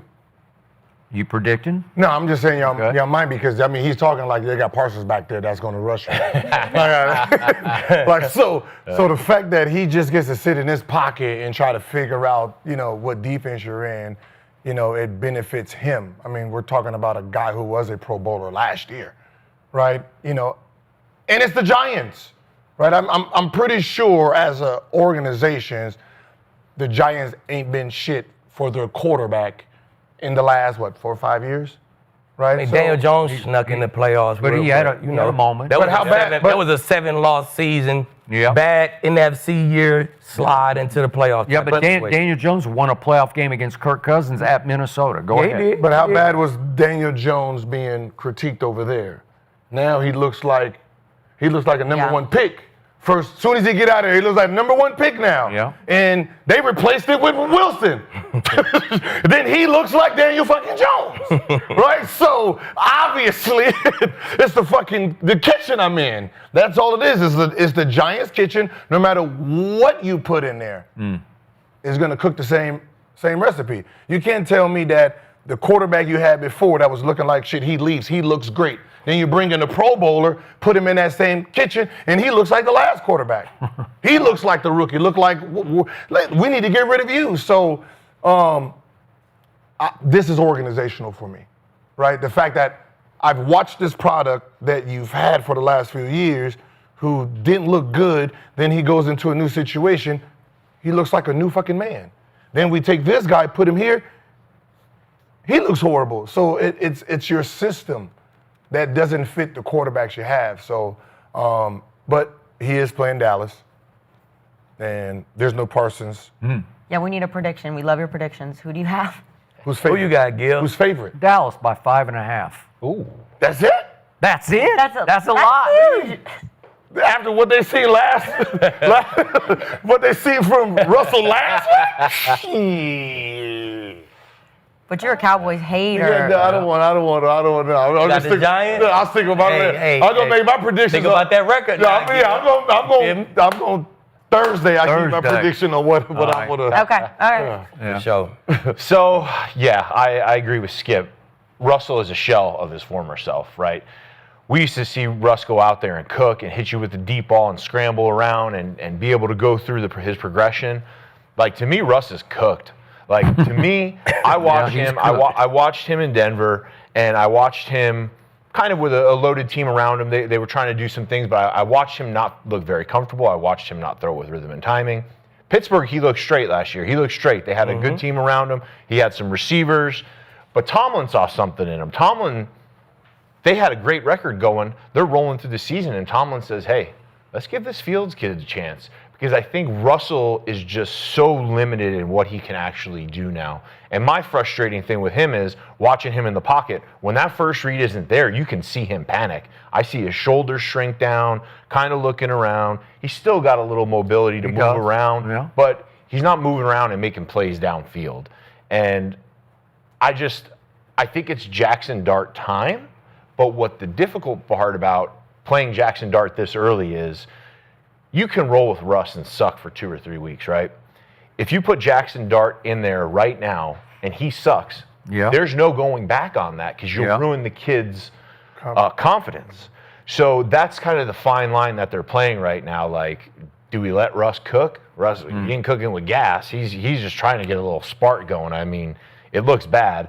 But that's the question that Dayball and their general manager, Joe Shane, need to ask themselves. You know, when is it Jaxson Dart time? To rebuild. Well, because every week that this goes on and they look like that, those seats get hotter and hotter and hotter. And they were looking like geniuses before the season. Last season, they traded away Saquon Barkley. They're smarter than everybody, right? The owner says, I would be crushed if you traded away our favorite and most popular player. What do? We're smarter than everybody else. We're going to give Saquon to the Eagles. How'd that turn out, right? Terrible. So now you have the brain trust of the Giants sitting there with Russ is cooked, no longer cooking.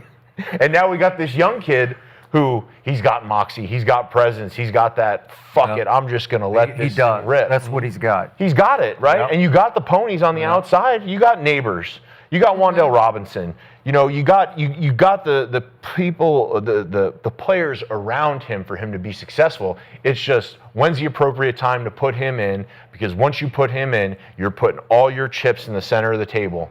And Brian Daboll and Joe Shane are putting their jobs on the line with Jaxson Dart. But remember what they did. They traded up from 34 up to 25 at the bottom of the first round to take Jaxson Dart. And they had to give a 2 and 2 threes, quite a bit to trade up, because they identified, we want that kid.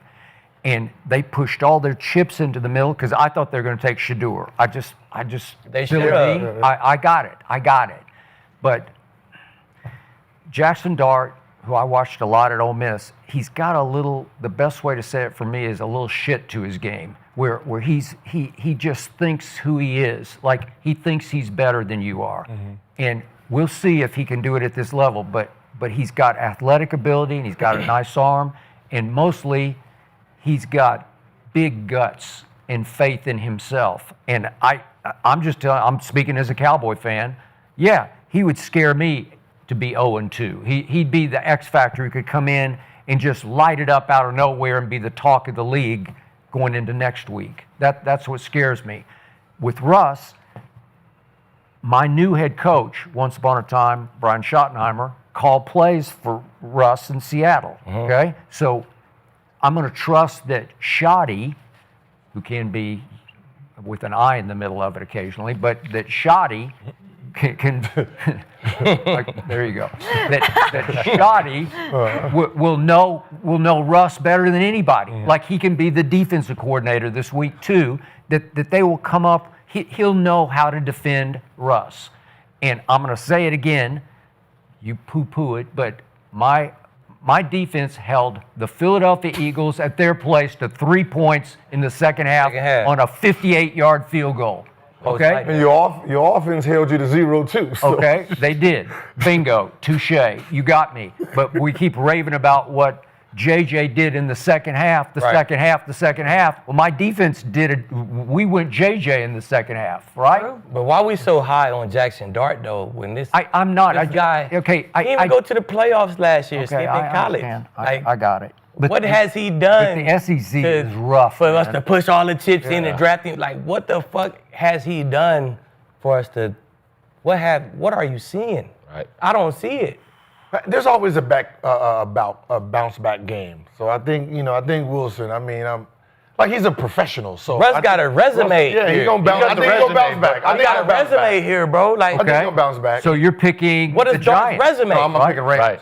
But I got to go with my winning percentage. So I know I got the Rams. Put your pride to the side. I got to put the pride. Like I want to go against the skip, but I want the win. I got to put that pride to the side. I'm going. I just don't see why everybody all in on Jaxson Dart. I don't really see it, man. If you that good, should have been in the playoffs. It's like you an SEC team.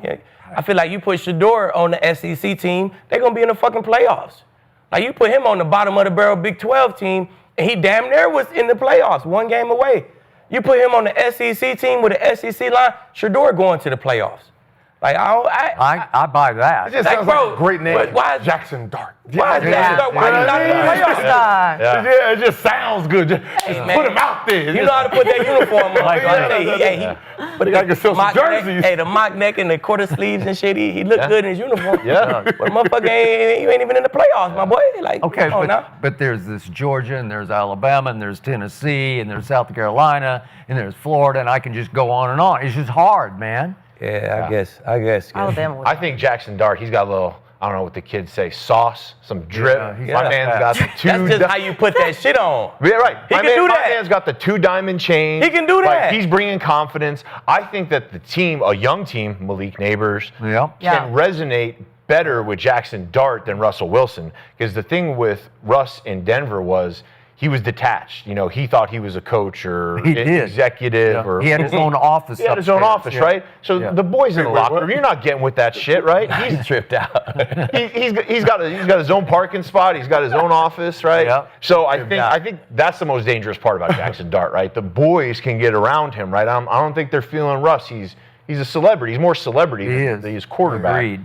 So fuck it, Dayball, put him in there. Let's go. I know your job's on the line, but it's either we watch Russ just be mid for a couple games, and then you put Jaxson in when you're out of the playoffs. But I want to see him. I want to see him ride. As a DB, Russ, Jaxson Dart. Oh shit, give me Jaxson Dart. I want to look at that shit all day long. Do you pick what team he starts on? Like, I mean, the defense. Like, you don't want to play someone this young against a great ass defense. Right, so do you pick and choose? Suck, so wouldn't you throw him in now? Oh yeah, no, I'll start him against you guys because I know I ain't got to worry about no blitzing. Right. I think, no pass rush. I got no pass rush. I get to sit there and shimmy all goddamn day. So this is the game. Put Jaxson Dart in. I'll start him for this game, knowing that you're not really going to rush me. As much, but Cowboys will tear Jaxson Dart ass up. Yeah, I know. I'm just and thinking about that. They might decide. That's why he like, now you're not ready to play against Eberflus. You're not ready to play against Eberflus. You're not ready to play against these corners. These corners get the fucking ball. You're not ready to play against Bland and Diggs. I don't give a damn what their pass rush look like. You're just not ready to play against this caliber guy. The Giants Sunday? He wants somebody to pick the Giants. Yeah. Nobody wants the Giants. I'm picking the Cowboys every week. Skip, I'm with you, Skip. Yeah. I don't think you are. Skip, you know what I'm saying? Just New Yorkers want the Giants. they don't even want them. They're sick of them. I mean, I'm just picking Russell over, you know what I'm saying? Make it a better game. The Cowboys going to win the game. Russell will make it a more competitive game. We'll blow their ass out the water if Jaxson Dart came in there. You know what I'm saying? Russell, we might 21-14 they had. I think the front office and the coaching staff for the Giants are praying that Russell Wilson works out for a few more weeks because it's not Jaxson You're Dart probably time. right. But each week, Russ goes out there and looks like that pressure, that heat gets turned up to put Jaxson out there. And if Jaxson goes out there and struggles or is up and down or they got to go back to Russ or anything like that, it's a wrap. Just like Miami. Press delete, Control, Alt, delete the entire front office from Mara, from just underneath him, down. Everyone's gone. But when you say if it doesn't work, what does that look like? Like if I'm going to put him in, what happens doesn't even matter because I need him to get the reps. Right? So if I need him to get the reps, I'm not judging. That's why they don't want to put him in too soon. They want either Russ to just be 4-4, 4-5, and it's like, all right, we ain't doing shit. Let's just go on and let him get the reps. If we put him in now, this ain't about the reps. Everybody in the city of New York, we can win right now. We got this D-line. We got every city. It don't matter. We in Jacksonville. It's like we can. Everybody in the NFL thinks they can win for that first 8 games. Once it's like, shit, we 3-5, we can't win. Then you start getting ready for next year. They still in win now mode. We can win right now, so that's why they got to let Russ in. That's just how the league goes. They don't do it in football. I know in basketball we do that, right? Where remember Houston? Yeah. Houston Rockets. They had John Wall. John Wall averaged 20-8 the year before. Yeah. And they said, you know what? just stay home. We're going to pay you, stay home. We don't want you to win games for us, and we want to develop these guys. So we don't care about this season. We don't care how many win. We need these guys to play 82 games and just let them blow it out. Now look at it. The same team. Look at those kids now, right? Because they went through a whole season knowing that I'm not going to get pulled out. I don't got to worry about nobody coming down because we're all learning together. So in football, start that shit about like week 8. If we competitive week 8, then shit, we keep going. If we ain't competitive by week 8, then all right, we start getting guys reps. Okay, but Aqib, they think they have 3 Micahs in their pass rush. They do, and they're serious, man. They didn't score a touchdown at Washington. They didn't score a touchdown. They scored 2 field goals, and they're just saying, the locker room saying, "Come on, man." Those pass rushers are saying, "Come on, man." It's frustrating. It's frustrating, very. So I mean, you give Russ a couple more shots at it. If Jaxson Dart looked that damn good, then they would put him in there. Right. They see him on a day-to-day basis. He probably looked trash in practice. Where they're like, bro, we gonna be better with Russ. That shit look bad, but we can only imagine what that shit look like with him. Like they see it on a day-to-day basis. We see a couple clips on Instagram. You know what I'm saying? They see it daily, so they know something. True. Yeah. I think the Giants going into this perfect world, Russ is going to start half the season. We're going to be in the mix, in the playoff hunt. And then we can let Jaxson go. This is worst possible scenario. You trade up to get your guy, you got your guy, you're going to baby him, kind of bring him along, let him get some practices in, let him see some game plans, let him see some different defenses. But looking that bad week 1, it just puts pressure on everybody, right? We got this. We have neighbors on the outside. We have all these great pass rushers. Now is the time. And for them to evaluate it, they don't have much roped up there in New York. Dayball and Shane, they made some bonehead moves the last couple of years, and the team hasn't looked great, and there's not a lot to hold on to be like, listen, this team is ascending, this team is going in the right direction. So to evaluate Jaxson Dart, you got to get glimpses of it here and there, right? You got to, once he's on the field getting reps, because if they're, let's say they're 4 and 6, the midway point, they put Jaxson Dart in, that's to develop Jaxson Dart. You put Jaxson Dart in, it's to win now. And if they're developing Jaxson Dart, they're thinking that they have 2 or 3 more years. They may have, they're thinking, we made the playoffs 2 years ago, we made the playoffs last year. We have 2 to 3 years to develop Jaxson Dart. I think that timeline is really running thin in New York, especially after they come out week 1 and you get blown out by your division rivals. Gil, Cowboys 0-2. Thursday. He's waiting. They could be. I gotta wait. Everybody could be. Then I gotta wait. I gotta see if that line shift a little bit. Wait a second. They should be 1-0. That's what they should be. Not could be. They should be 1-0. If they Am I right? Parsons. No. They would have stopped Jalen Hurts and they would have been 1-0. Let's move on to the Bengals, okay? The Bengals, I feel like every time I watch a Bengals game, like, I'm sick to my stomach. Like, it's so close. They're fighting for their life. They crawled to it, but they had their first week 1 win since 2021. So got to give them that. So off to a better start, but it was ugly. And the Browns kicker, I mean, that was tough. He missed 2 second-half kicks. Then we have 2 interceptions for the Bengals. I mean, that was great. Good for them. But Joe Burrow was held to 113 yards. You boys are convinced the Bengals will be in the Super Bowl. Aqib, how are you feeling right now after that game? Because it was rough, but they did get the win. It was rough, but I feel good about it because everything you just said, Kinsey, like last year, the Bengals would have lost this game. You know what I'm saying? They lost all those close game. They lost them. This year, they found a way to win them, even if it was a kicker missing the kick. Hey, the football guys was on their side. They winning games like that. So I feel good about it. The offense will be tremendously better in the future.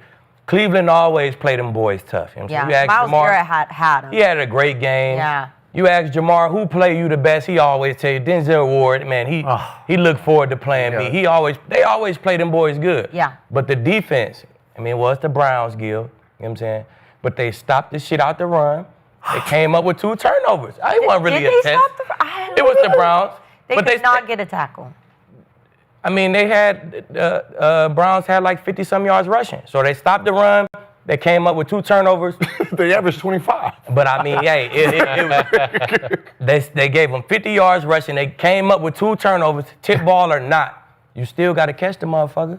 You know what I'm saying? So But they weren't tip balls. They were like drop balls. I like mean, they- drop ball, Yeah, tip I know. ball. Hey, we still got to catch them. I prayed for drop tip interception. know, That shit I ain't coming to me, Skip. I had to work out for my had shit. to work. You know what I'm saying? So, I hey, understand.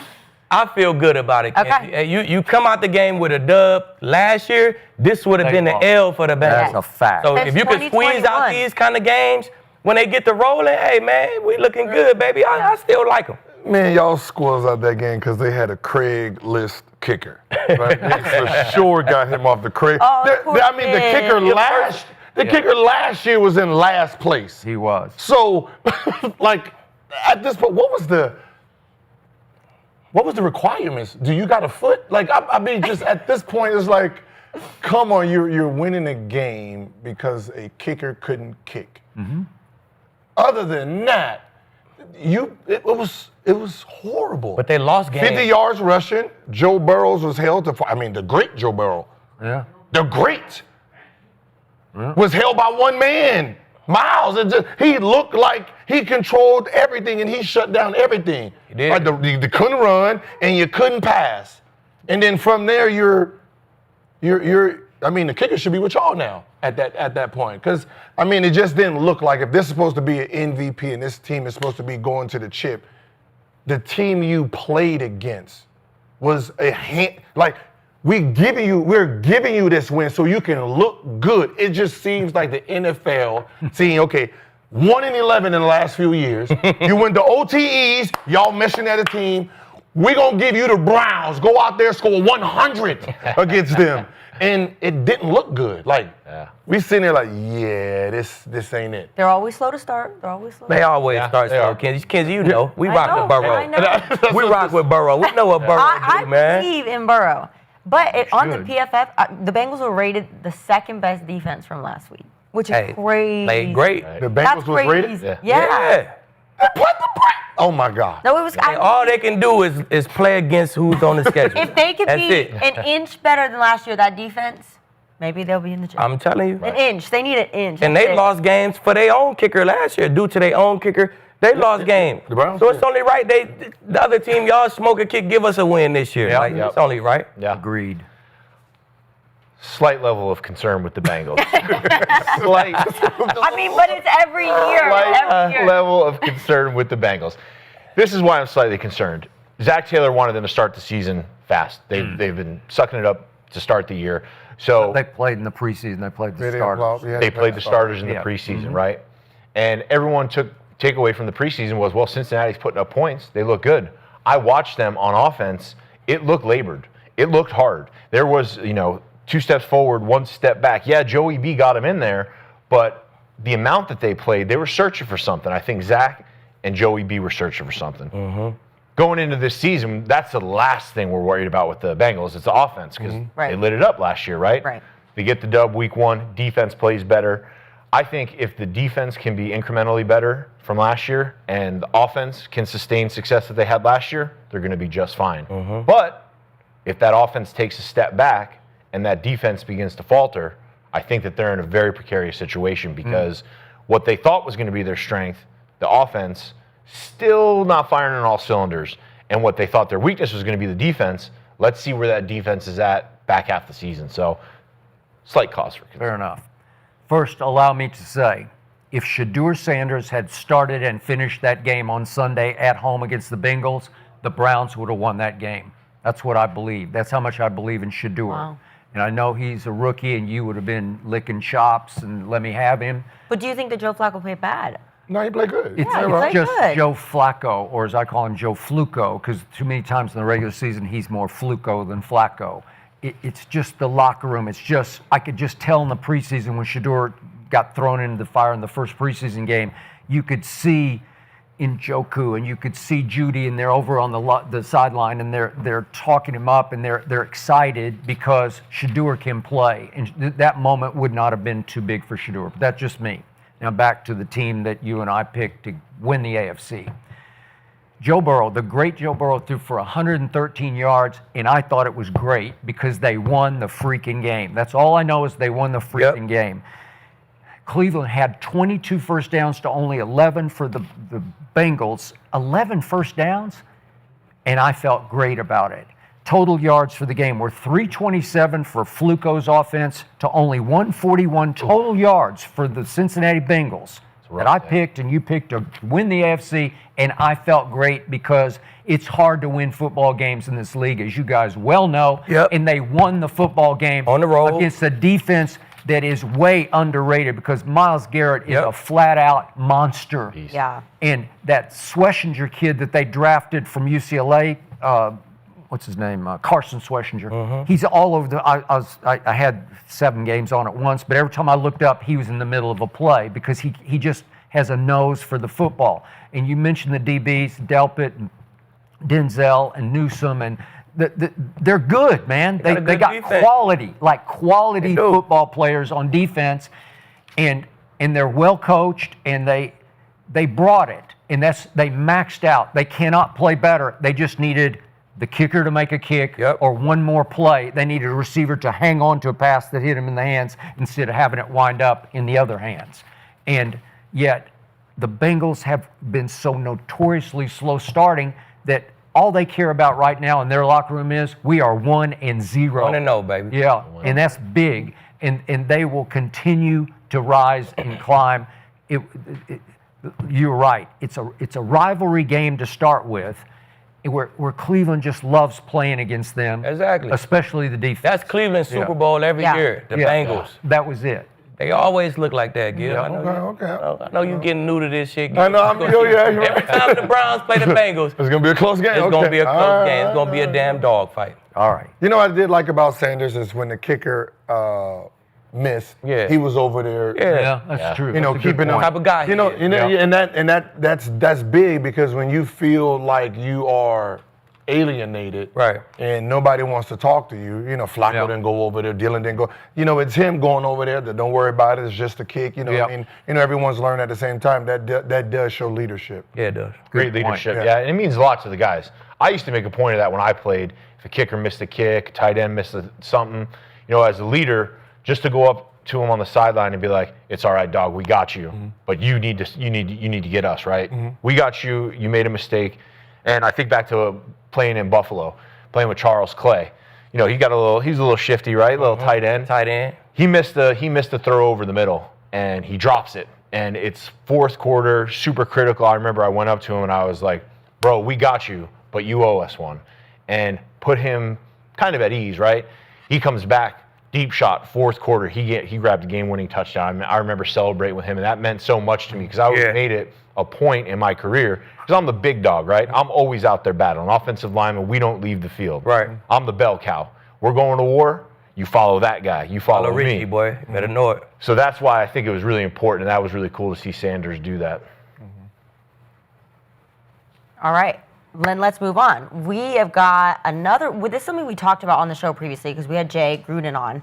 Jay Gruden was pretty firm on Travis Hunter being an offensive player. Yeah. But Aqib, we got you. So I kind of want to know what you think. So we've got 44 snaps on offense, 6 on defense for Travis Hunter. Are they using him in the right way? You know, obviously you're an all-pro cornerback. I'm gonna say no because 48 out of 124 snaps, that was 61 and 63 snaps for both teams.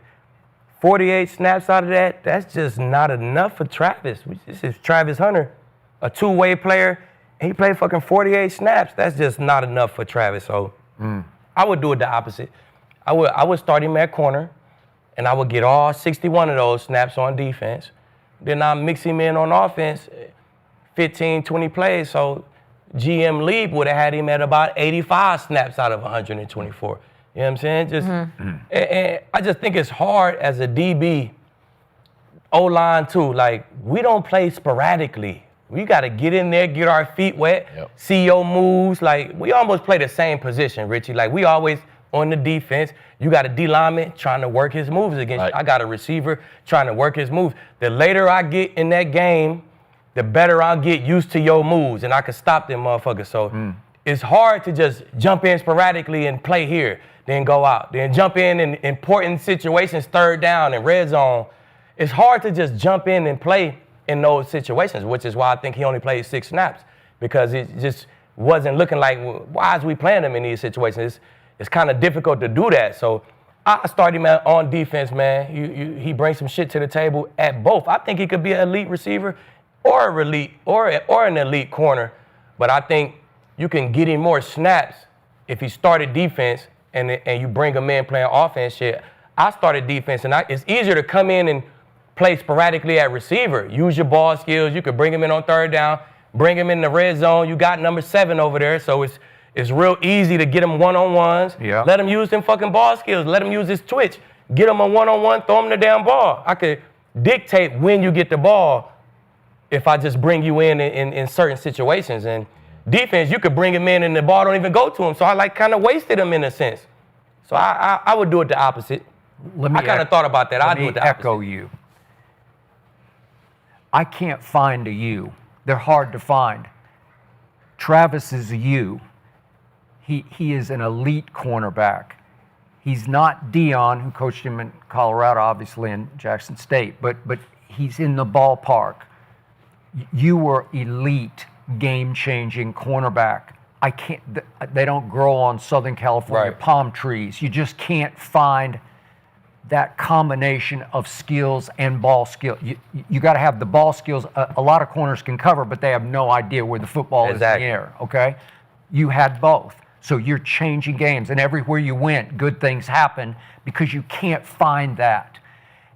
Jacksonville has it upside down because I can find the receiver. They got another one who's really good, and so can Travis. He can be an elite receiver, but this is interesting to me. I had Dion on my podcast back before the draft, and I said, how would you use Travis in pro football? And Dion obviously knows pro football. He's just simply the greatest corner ever, and it ain't even close. I'm sorry, Darrell. I know Darrell.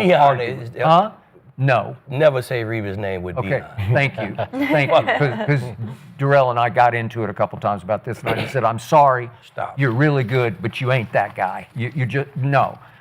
So I asked Dion, how would you use him if you were coaching him in pro football? And he said, exactly the way I used him at Colorado. Yep. Exactly. And I said, that's a lot, because here's the snaps his last year at Colorado. He was 773 on defense and 750 on offense. So it's a lot of stuff. And I said, could he take the pounding of that?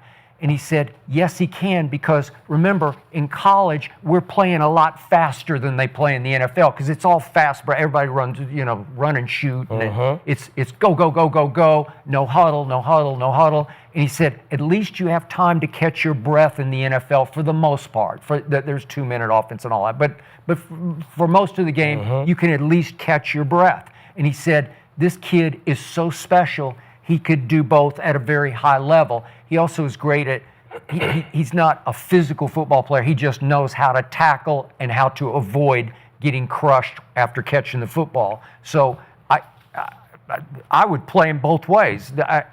He can the majority of the game. Yeah, he can revolutionize pro football because I think he's capable of doing both at a high level. I agree, Skip. Is he better on the offensive end or the defensive end? It's the same. He's fucking elite. So he's Depends on who you ask. even. He even, bro.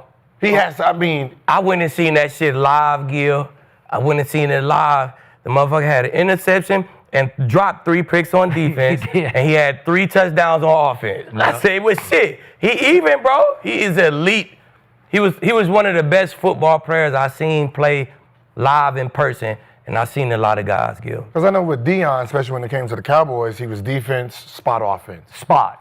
So would you reverse it for him and say we're going to put you offense and then spot your defense? Or should he just, so like you guys That's saying, kind of what he did. keep him on the defense and then spot him offensively? That's what I would do. Scout for him? Yeah. Shit, Skip say he'll play him full-time both. Full-time. I spot him offense. I let him play full defense, spot him offense, just so I could bring a even fresher than a regular Travis Hunter. I'll bring him in super fresh on offense and clutch situations, 2-minute, third down red zone. I'll let him use his skills. Yep. That's how I would use him. Yep. But on defense, I need him in there every play, bro, because 48 plays out of 124, that's just not enough for a guy like Travis. Right. Okay, so yeah, I mean, it makes sense.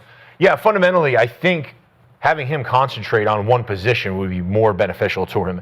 Now I think Aqib's way is the best way. let him major in defense and then have certain packages for him in offense, right? Yeah. It's really hard to get good defensive backs, really hard to get good defensive players, right? It's really, really hard. And I would love for him to be a two-way player. I just don't think it's possible. I think the demand of playing both ways, studying both film, right? And if he plays 1,400 snaps in the NFL, I don't think he'll be walking straight, right? He is a special talent. So that's why I would like to see them pick a side. Either he's going to be your really great outside threat wide receiver, or he's going to be your lockdown corner, and then you can get him in on offense in special scenarios.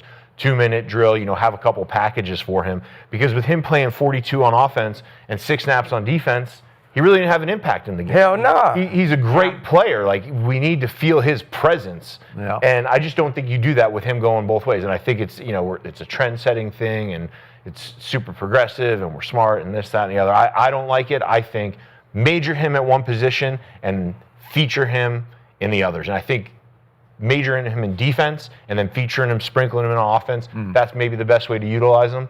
But we'll see going forward. Maybe they can play him. Yeah. 30 snaps. Do you go game by game with someone like that until you figure out what he's dominant at? Like, don't have a fixed package for him, and then just do a situational. Like, well, that's we're struggling with our receivers right now. Travis, get in. Well, that's he changes up the game. That's the unfair part to Travis, though. Yeah, see, you're going here, you're going here, you're going here. I would bring him in and I'd be like, what are you most comfortable playing? What do you feel you could be the best player at, right? Mm-hmm. And then major him in that, because if you're yo-yoing him back and forth from the defense to the offense. But have you heard his answer? He doesn't give a direct answer. His answer is, I want to do both all the time, every snap of the game. Right. He He does. hasn't Right. given He does. it. Right. Yeah. And I feel like if you could do it in college, That's legit. if you could But do he's it in not going to college. tell you, I want to be more on defense. I don't think. Right. Like, I know the NFL, I know this is the best of the best, but like our practices is turned down a little bit. Like, they fucking bang in college. The training camps, they do. still like you said, they play way more plays in college. do. So Yeah. if you can get it done in college, it's not a lot of guys. It's not a lot of guys who can get it done in college. So if you can get it done in college, why not see if he can get it done in league? And if he get hurt, boom, shoulder hurt, then okay, we might. Well, let's see first. Let's see it, because you would have said that in college. Can somebody play both ways? Hell no, nobody can't do that shit in college. He did it. He played 700 plays offense, 700 plays defense. But do you feel like getting hit at the college level is the same as getting hit at the NFL level? Can Yes, you take them those guys, hits? the linemen in college, 300 pounds. The linebackers are 240. The DBs are 200. Okay. You just take the best 300 pounders, the best 240 pounders, and the best DBs. Yeah.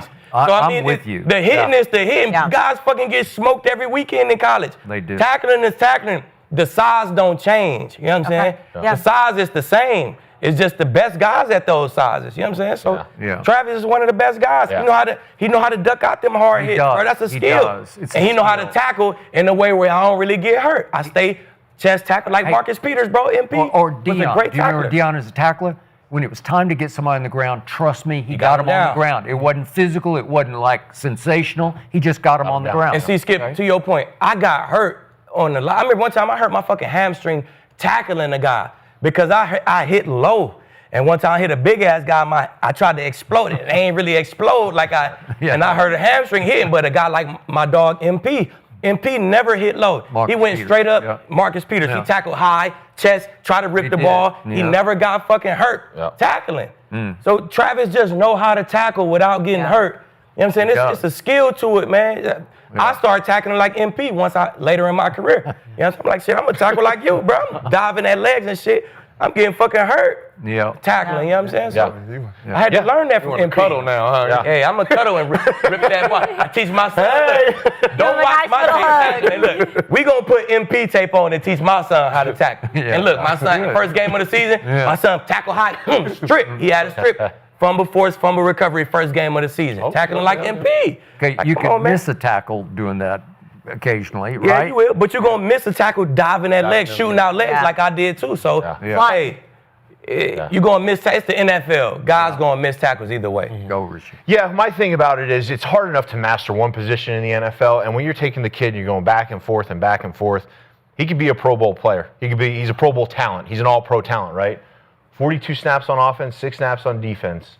6 catches out of 7 targets, 33 receiving yards, 2 tackles and 6 snaps. That's not Pro Bowl football. That's just a guy. That's just a guy out there, right? And I feel that he's just going to be a guy when he's trying to go back and forth on defense, on offense, on this. It's like, and then you add in the snaps. But if he has the potential, why not see out this potential? If it's not working, you can put him on one side. Exactly. But you're not even going to see out his potential. He has the potential. I don't think his body can hold up. Okay. I don't think his body can hold up. But what's telling you that his body can't hold up? His resume? No. Because his resume say he did that shit in youth football, high school, Jackson State, the lower division football, Big 12, he did it. Right. So all I can do is go off. I can't say, oh, no, Richie, you can't do this if I ain't never see you not do this. I agree. You know what I'm saying? I got to just go off your resume, You're going off the resume, but this is the NFL. And this is 42 snaps on offense, 42 snaps on defense. You think that's possible? I think it is. I do By a too. guy who, look, he don't got our habits, Richie. He don't fucking drink. If he was on this show, he wouldn't have a cup of reposado. He don't smoke that no is gas. true. He go to bed at night. He's the LeBron James of this football shit. Yeah. He do everything right.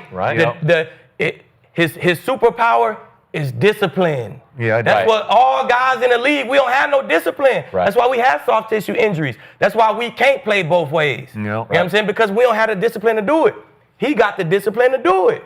Hey, man, you got to give him a shot. The other thing is, this is one of one. This is unicorn.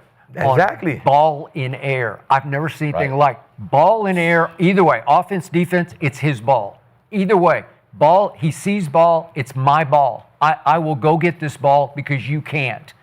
I will out-jump you. I will outrun you. I will out-catch you to the football when it's in the air, whether I'm a receiver or a DB. And it's such a rare quality. You have to maximize it. Obviously, you're risking the injuries, but he has no injury history whatsoever. Right. Exactly. Okay? Yeah. Got to go off his resume. He has elite ball skills. He is with ball. It's ball like, in air. It's a different. He's a difference maker. So when do you, if you're them, when do you say, all right, let me try to give you 40 and 40? Which week? Because at some point you're gonna have to try it, right? I won't go 40 and 40 because that still means you got to take them out on defense, bro. Corners, we are not like 6-mans, or we are not relief pitchers, or like we don't do that shit. We need to play, and as the game go, we get better and better and better. So you got to give them a full load on defense, and then you give them 60 instead of 40 and 40. Give them 60 and 20. You know what I'm saying? Give them that 80 plays. You know what I'm saying? Like, bro, I saw this shit in person. When did they play the Bryce? I saw this shit in person. His last regular season college game, I saw that shit in person. And I'm not easily impressed, man. You know, I'm like, that's receiver. I'll strap him, he trash. Another, I'll strap him, he trash. I seen him, bro, short space quickness. You could put him in that offense, throw him 3 screens and just put the ball in his hands. Let him show that quickness. Let him show that burst. Which game did you see? I seen Oklahoma State game. Okay, I got it. And I seen the Kansas game. That was on the sideline, up close and personal. Kansas got ugly because they got run off the field by Kansas. But hey, it got ugly, but Oklahoma State, like, bro, that shit was amazing for real. It was. I agree with you. 60 snaps on one side of the ball, 20 snaps on the other. What I'm saying is he can't go 40 and 40. I'm saying that. He cannot and have an impact on the game. Could he be out there and just be a guy? Sure, but he can't go 40 and 40. I don't. Because and not because he's not talented. I just think it's so hard to get into the flow of the game, right? Like if you're in a drive or two on defense and they got to give you a blow and then you got to get ready to go on offense, right? You're not seeing all the moves off the line. You're not feeling, hey, in my zone, I got to get back to 12 yards. Okay, this guy's kind of shortening it up. Maybe I should get to 9. Right. It's kind of just like sporadic play, right? So, feature him on one side of the ball, have a little package for him on the other. I don't think that he will ever get to being a starter on both sides at the same time. Richie, he's going to shatter the mold. What? Let's see it. He's going to change the game. In the future, it's going to be a left tackle who plays full-time left tackle and play 25 plays at D tackle, like a Trent Williams type of guy. Man, I'd He's love going to see it. I'd love to see it. I'd love to see it. But I bet you he in their office right now. Like Liam, I played 1,400 snaps, 700 in college. It's rookies who played more snaps than me on day one. Right. Like, how the fuck I only got fucking 40 snaps, 48 snaps on week 1? Like, I can handle it, bro. Right. He's probably in the meeting room right now, like, bro, come the fuck on, bro. I know. Play let's me, bro. go. I can handle it, and they're gonna get to it. That's right. And He gonna change the mold. He gonna change the game. that's my thing is it's kind of they're trying to appease this trendsetter, mold breaker, this, that, and the other. He didn't do shit. He didn't do shit in his first NFL game. Are we going to see 6 more weeks of it? That's kind of where I'm at. Well, Like, we're not in like. Go 6 of the 7. He caught 6 out of 7. I did something. He did something, mate. I was very, very efficient. Very efficient. You feel me? And I had 2 tackles out of 6 plays. Like, bro, I'm showing you, hey, bro, put me in. I'm going to put my imprint on this game. You know what I'm saying? But what are the Jags seeing in camp or the preseason that we weren't seeing? Because They just got Liam, you guys bro. were all Liam, saying, Liam put him is in like defense, right? Put him Liam is in like a defense. McDaniels to me, bro. Like, you're a great offensive mind, but leader of men, I don't know. I Agreed. just don't really feel I it. agree. You know what I'm saying? So it's You need a forward head. person. Yeah. Because everybody here thinks he should be on defense. The chat, 65% says more on defense. Yeah. And for some reason, the Jags have him 44 snaps offense and a couple sprinkle in a little defense. Right. So they're seeing something we're all not seeing, right? Seeing Trevor Lawrence, and it's like now or never for Trevor Lawrence, so let's get him everything we could fucking possibly give him. right. Yeah. That's why they got him on offense. They're all in on the offense, and they got another stud too. So they're thinking we got a dual threat here. Exactly. You got to What take does one of them what away. does Liam do? Calls plays. Okay, so he wants. Exactly. He wants his guy. Yeah. Exactly, Skip. Yeah. Yeah, I want to. I hope we see the Jags put him more on defense. I want to see Travis Hunter on defense. But we got to wrap up for today. We appreciate you guys watching against Bengals. so much. Thank you guys for watching the arena. Yeah. Woo-hoo!